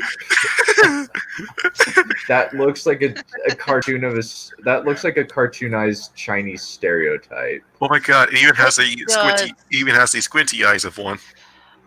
They have no idea what aliens in. Yeah, the aliens have just gotten worse. Say what you will about the prequels, there was a lot more alien variety in there than there were in here. Disney's just a what he little needs bit to do. racist. And finally, there is Rey, who, though she is briefly in conflict with Snoke, and I am not going down that rabbit hole, spends most of the film in let's opposition go down to that Luke rabbit and hole. Kylo. Yeah, let's go down that rabbit hole. Because you just write are an idiot who Yes. Okay. Very simply, you have a setup for a bad guy. He is killed automatically. And ultimately Kylo Ren is not interesting. He's not intimidating. He's already gotten his butt kicked once, so there's no tension. Imagine if in the second movie, out of nowhere, Lando showed up and shot Darth Vader. Not only would that not work, but Vader would have killed Lando. Yeah. And such a waste of Andy Serkis, too. That's just like an abhorrent waste of one of the most talented actors on the face of planet Earth. I would say he is the most talented actor on the face of planet Earth because he is able to portray CGI characters with his voice and his body. It's like Gollum, Caesar, Snake, Kong. It's like look at all these amazing works he's done when he was doing motion capture for a CG character. It's like, And yet you do absolutely nothing with him when you have the chance to expand upon Snoke. Yeah, because, and also like he's set up like as very powerful, and then he just dies. It's just like, okay, you spent all this time building it up just to pull the rug out from us, and idiots like School of Movies think that that's amazing. That is just like it was an amazing twist. They wanted to pull the rug out from under us, and the fact that they pulled the rug out from under us was great. And To what watching. I didn't even have a Snoke theory. I just wanted to know, okay, where did he come from? What are you going to do with him? Mechanically, and then they do nothing. Mechanically, how did he do this? Yeah. It's like expecting a cake and then getting a shanked into the kidney. It's like, that's a twist, alright, but... Let's all have a stream where we compare Snoke theories. Well, there's always there's a bunch. It's like Darth Jar Jar, Darth Plagueis the Wise. There's Palpatine 2.0. Oh, I had one, and but it's a little complicated to get into here unless you really want to. Let's keep things going. Yeah. Kylo Ren, one of whom warns her about the dangers of following her selfish desires and seeking for her parents, and the other who tries to use them. You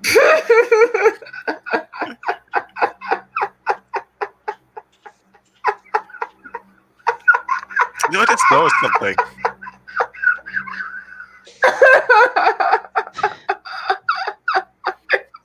I forgot how bad this video was.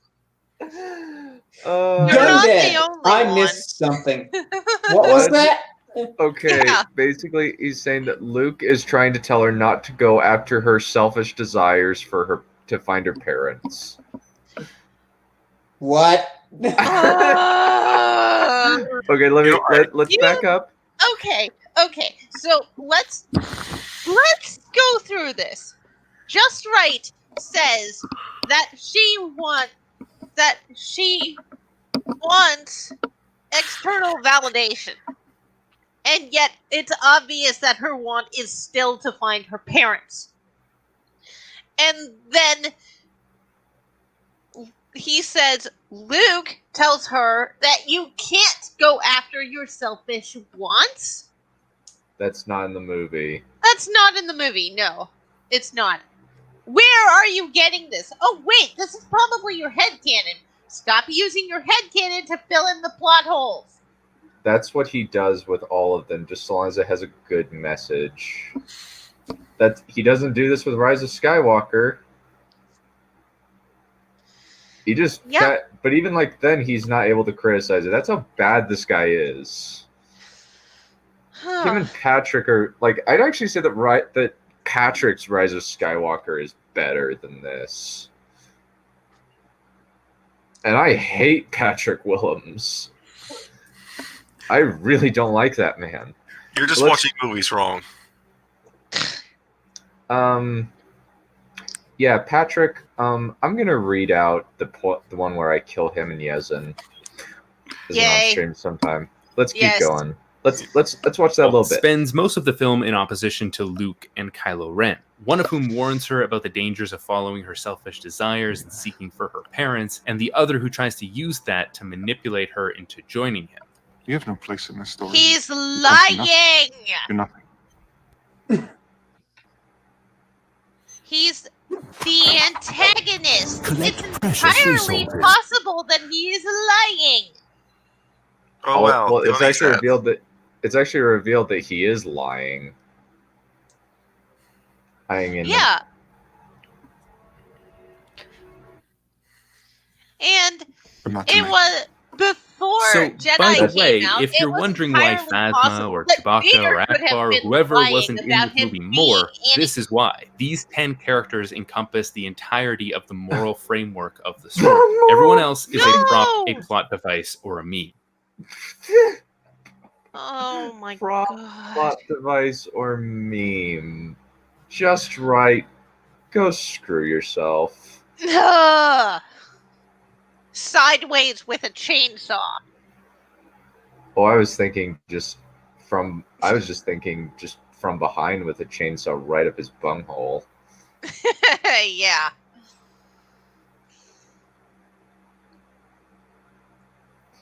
Yeah, just everyone, the moral framework. What do you even mean by moral framework? Why does a film even need to have a moral framework? And we are looking at the person who should have been in charge instead of Vice Admiral Purple Hair. I just like that how it should have ended The Last Jedi, where he actually just walked out the room and lived. Oh. Yeah. Leia should have been one of those casualties. Yep, I agree. Let's keep going. I would have fine if she died in this Part film. 3, change. Our final Oh questions my God. are essentially, Change how does you this can character believe in. change, and what impact does that change have on everyone else? Well, So they all character do what they There need is no to do. impact Poe on becomes anything a else. wiser These leader, three Rey characters becomes an have emotionally three stable separate Jedi, and loves. Finn joins... Emotionally stable. The character Oh my was emotionally God. unstable Rey beforehand. didn't even become a Jedi ever. No. She didn't do anything to be called a Jedi. No, she's not a Jedi. And then at the end of Rise of Skywalker, we never get to see her use her lightsaber. We see her turn it on, and she never uses it. The creation of a Jedi's lightsaber is when they finish their training. But she has not, she is not, and has never been, and will never be a Jedi. Yep, let's keep going. a team. In his fight against Phasma, Finn affirms that he has joined a side after seeing the damage a man like DJ, a man he was once like, can do. You were always scum. He was never like DJ. He was never ever like DJ. That is a lie. And yet he's looking at the person that he kind of sort of used to be like right now in Phasma. Phasma should have been where his growth came from. You know? But at least giving her something to do. In the explained universe of this trilogy, he was her protege. Which means wow. Yeah, it's like, but that's not stated anywhere. And they made him a freaking janitor. Oh, you know what else is really Can a hilarious? janitor be the protege to the one in charge? That's also dark eye detection. He was one of the elite soldiers. He just had a problem with killing people. Yeah. What? Okay. What? Okay. Wait. Okay. This just gets stupider and stupider. I think I asked my friend a while back, and I just asked her, "What do you think?" Keep that in mind. What do you think that Finn was bred to do? And she's like, "I don't know." And then when it's when he says sanitation, she flipped her crap. She just what? She just that is so stupid. It's this movie is utterly devoid of meaning. Let's just keep going. Let's finish this.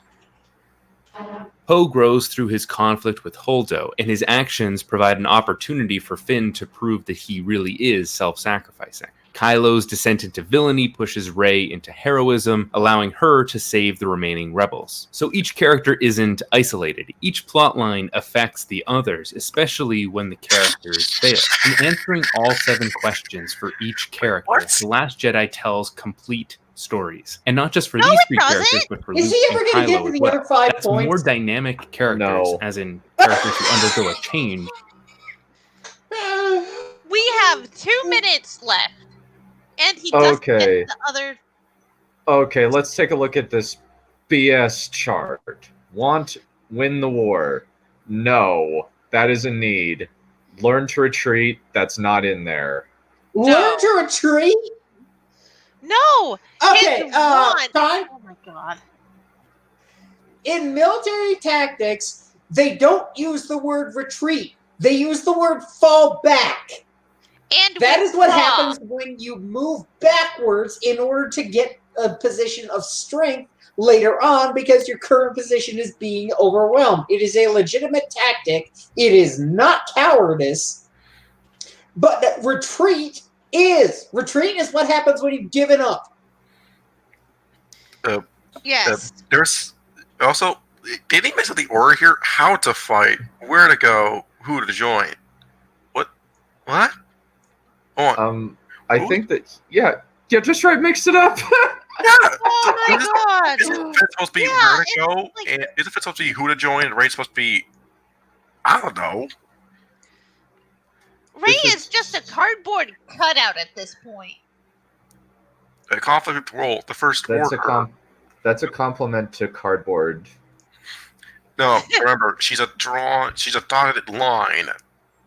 Conflict with other characters. He's not really in conflict with DJ until the end. Wait, what? And he's not in conflict with Rose either. But he is in conflict with Phasma, and that's not there. What the fuck? Yeah. Okay, learn to retreat. No. Luke and Kylo? It's more like Kylo and Luke are fighting over her. It's like she's not in the middle of a conflict. That implies that Luke has any interest in her to begin with. Maybe Luke wants to lay Bowcaster. Also, look at this. Impact saves the Resistance. No, she does not become a Jedi. Look at this. She doesn't. She has no Poe doesn't interest save the in Resistance. being a Jedi. Poe doesn't save the Resistance. That's bullcrap. 99% of them die. Here's what Poe did. He fought. He retreated. Congratulations. He understands tactics. Great. You've read page It's called 10. a tactical withdraw. It's not called a retreat. Check it out. The white people save the Resistance, and the black guy doesn't. Sounds like Disney is really secretly racist. It is. Because he was already a leader. Yeah. So I don't see how that changes. I don't see how that's a change. Also, he was going to die to save the Resistance, but no, Rose had to come in at the last minute somehow and save him. That's because they didn't want to get rid of the token black guy. But the thing is, that would have completed it. Okay. It would have completed his arc, yes. It's like, yeah, he's dead, but he died for a cause he believed in. That's how he wanted to save what he loved by fighting what he hated. Those two are not mutually exclusive. No, they are not. And despite how very, very unintelligent people like School of Movies think that it's the clarion call of our generation, it's just no. Also, I love how the conflict with the world, the First Order is put in the world and not characters. So Hux is not a character. Phasma is not a character. Snoke is not a character. Fantastic. Excellent note to get confirmation on that, by the way. Yeah. Like, he even admits, is either a plot device, plot device, or meme. You mean you can't beat all of the above? Wait, characters can be memes. We're almost finished. Let's keep going. Okay. Go for it, Jake. Go for it, Drake, real quick. Go ahead. Go for it. No, I didn't. I said my piece. Than any other Star Wars film. But Wait, nothing I said so far is an art than wait. any. That's more dynamic characters, as in characters who undergo a change, than any other Star Wars film. Nothing I said so far is an argument for this film. How about the character change of Phasma, who goes from alive to dead? How about Empire, where Han Solo learns to love, Leia learns to loosen up, Vader begins his emotional arc. You have Leia learns, and you have Luke learning that he has to shift his view. It would not be so impulsive. They all have character arcs, which is something all the sequel trilogy characters lack. Even the characters in the prequels even have an arc compared to this. Anakin was the fallen hero story. He Yeah. was set out to be one of the greatest greatest hero of all time, but fell to the dark side. Like Obi-Wan, and Obi-Wan learned to become a master or he was even ready before Qui-Gon could, and then he had become one in his stead, which would later develop a more familial brother relationship with Anakin, which is something and also it led to Anakin being emotionally stunted. Yeah. Because he never had a stern figure in his life. Yeah, Obi-Wan was more his older brother than his parent. So he never really respected Obi-Wan. No. During their training. He saw him as a brother, but not as a master. Or as a dad. Yeah, which is what he needed. And a Jedi Master is supposed to be kind of like your parent. In fact, that's exactly what Qui-Gon would have been. He would have been like a dad to Anakin. Yeah. Alrighty, let's keep going. Just have a little. But nothing I said so far is an argument for this film being great, even though I personally think it is, or at least one of its 3 plot lines. You have been arguing really, really poorly, my friend.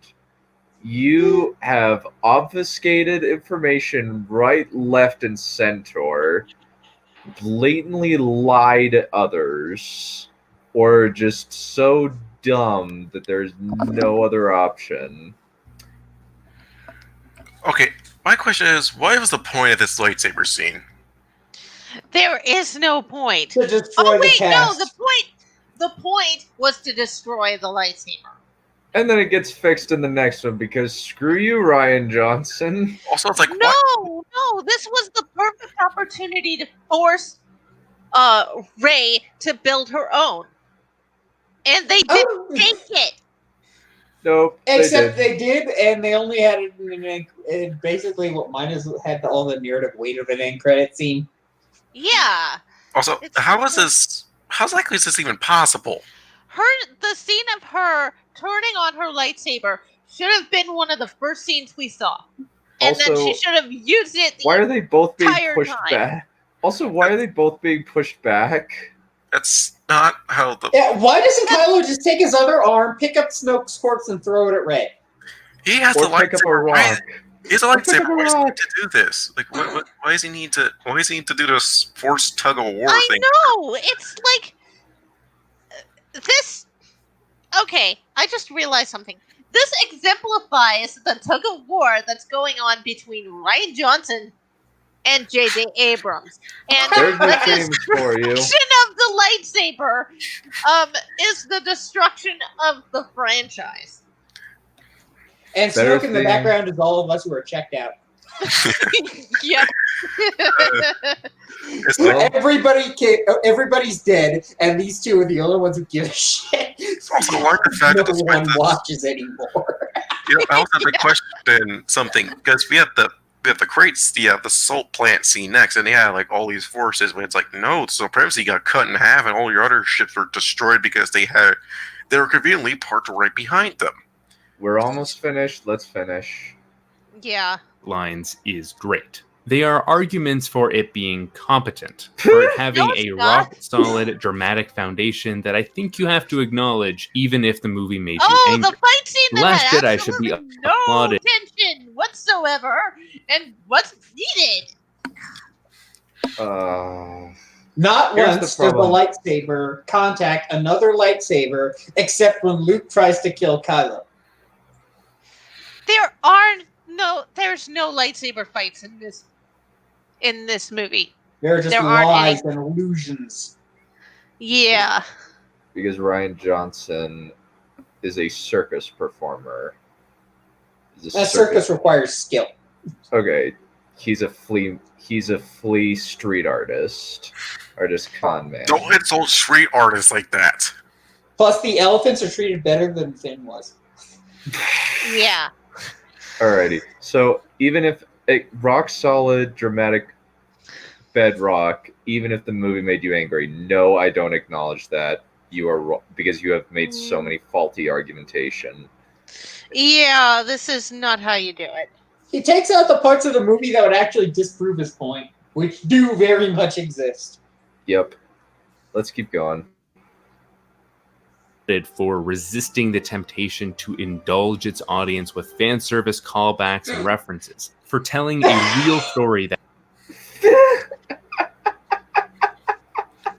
Real story. Without callbacks and references, is that a shot at The Force Awakens? Maybe. Yeah, callbacks and references are going to happen simply because, what is this movie called? Episode 8! There are 7 other movies in continuity to this one, at least in the central numerical continuity, and you expect them to not reference any of them? This is a long and worn out history. I was okay when they referenced that they don't use clones in episode 7. I was fine with that. You know, Rogue One had more callbacks than this movie did, and there was more like nods if you caught that. For example, those 2 guys you see in the cantina in episode 4, they make like a quick 2-second appearance. Which is really dumb. That moment is really, really stupid, to be perfectly honest. It is, but it comes one from a of place the of less genuineness. stupid things. But at least it's not a place of respect. Yeah, but it's like it was more like a respectful nod. So it's like you got that reference. In fact, here's the thing: there was actually some small references to Rebels in Rogue One. Yeah, the ghost is there at certain points. Yeah, they've had someone point out that you could see Chopper in the background. It's like, so Gareth managed to make more respective nods towards both, towards the trilogy, towards the original trilogy, and even their own content than any of the other films have done. And it's not like you made a priority focus. It's more like a blink and you miss it moment, but it's still there. Yeah. And the Kessel Run, I thought that was supposed to be a spice run, not a, let's get fuel. Yeah. Because I'm almost positive that whenever they talked about it in the expanded universe, not the explained universe, expanded, that it was, I was running spice for Jabba, and that's where my debt came from. The eradicated universe. Let's keep going. Let's keep going. We're almost done. That questions the themes and ideas of the previous films instead of just pandering to us. The Last Jedi may not be questioning the themes of the previous movie. Why would it? Instead of just pandering? How is that pandering to not question the original themes? Like, there's no, like, as far as I am concerned, there are no toxic themes, quote unquote toxic themes, in any Star Wars movie. No, there really isn't. Also, technically, everything is pandering if somebody likes it, so why doesn't this guy realize that The Last Jedi is pandering to him and whatever stupid idiosyncrasies he has? Why doesn't he look internally and figure out why he likes this when he's in vast opposition to everybody with any sense? Because That's a good question. Because Just Write is a hypocrite. And also, not once has he mentioned Bathos in this whole thing, and he wouldn't stop yakking about it in the last video we covered. It double standard much? Yeah. Honestly, Marvel's technically more progressive than Star Wars because it doesn't resort to stereotypes. Mm-hmm. Yeah, we all hear wrote a bit that he was the janitor to the Joint Chief of Staff. God, that came out hard. I don't know why. Let's finish this. We're almost done. The film you wanted, but it is the movie this franchise and its audience needed. No. This video is sponsored by Verve. If you haven't heard of it, Verve is a great... Thank God. thank God we're finished. Yep. Just right. You look like a complete fucking idiot. Oh wait, the other guy was just right too. Yeah. God damn. I would not have known that if you hadn't said something. Wait, Sage Hated is his name? Yep. Oh dang. Hey, Jesus, he must have been really high on some sage. Yeah. And that's Despite not all of hallucinating. his stage, he is still a rat in a cage. That what I just started laughing on my that's the squeaking dolphin Yeah, I gotta make that meme right quick. claiming to Brian Johnson claiming to fight sexist racism and sexism while being sexist and racist. Let's be honest, the prequels are superior to the new trilogy. Yes, they are. By a mile. She's being a bad leader. Yeah. I'm sorry I missed all of these great things in the chat while the video was playing. thing. Okay, before we go, I need to make a meme right quick, so it's gonna be fun. Yeah, I'll go through this. Like, Finn should have been the main character. Yup. Yes, I agree with Finn this. should have been the main character.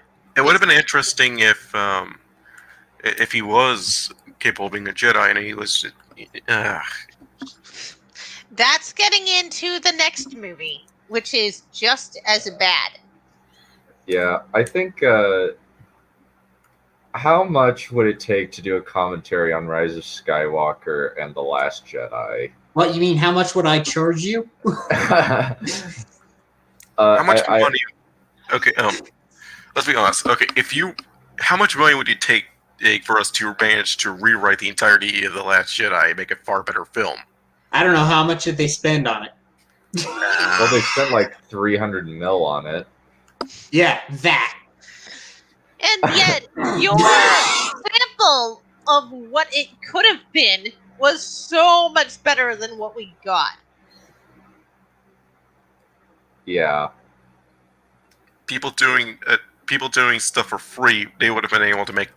No, writers in general that just do this for the heck of it, they could have made a far better film, unless with practically nothing and just they don't even. Yeah, give us. This isn't even hypothetical. They have done that. This is real. People have managed to make a far better season 8 with, even though they weren't given any budget. Like, people doing this on their own free time managed to make a far better story than Game of Thrones. Star Wars Theory has made a better fan film about Vader than all of Disney was able to give us with the sequel trilogy. You know, I watched a Kylo fan film where he confronts Vader, and I honestly thought it was a far better constructed story than the sequel trilogy combined. Because even Kylo was better in that fan film than he was in the actual sequel trilogy. Well, just kind of to show, you still spelled my name wrong. It's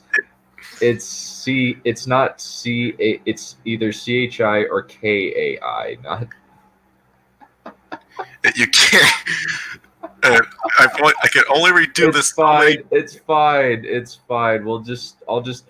Since we're almost at the end, I need to show the memes. Yeah, there aren't that many, but... There are 4 new memes today, so it's more than last stream. Yeah. Remember, Fraying Monsters got us up to 20 plus memes. Yeah, because Belland is a meme factory. Yeah. Honestly, I hope we hit a gold mine soon so we can get done here quickly to monetization so we can start profiting off of Belland. Yeah. Yeah. Let me see. Let me see. Let me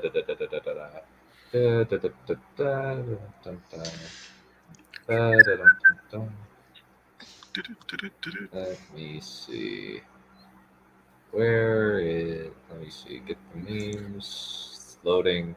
It's taking a little bit of time. Because it's slow. Sorry that I wasn't able to highlight your chats. They were hilarious. Yeah, Discord's also getting a bit. Discord also slows down for me, so every time it does, so I just refresh it and then it's back to normal.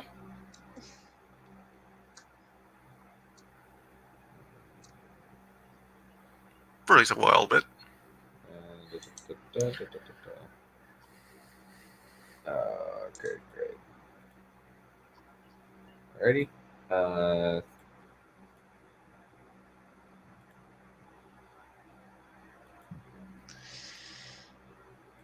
There we go. The memes. Behold the memes. Let's see. First.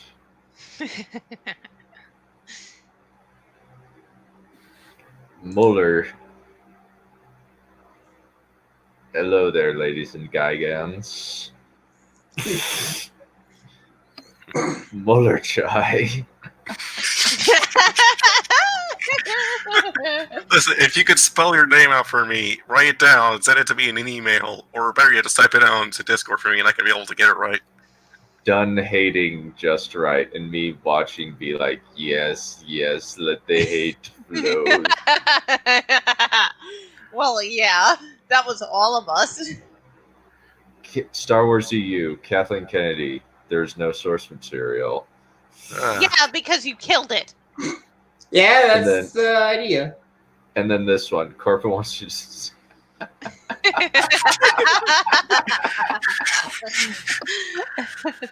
Alrighty. Well, this has been fun, but I must bid you all adieu and say the time-honored phrase, and that is...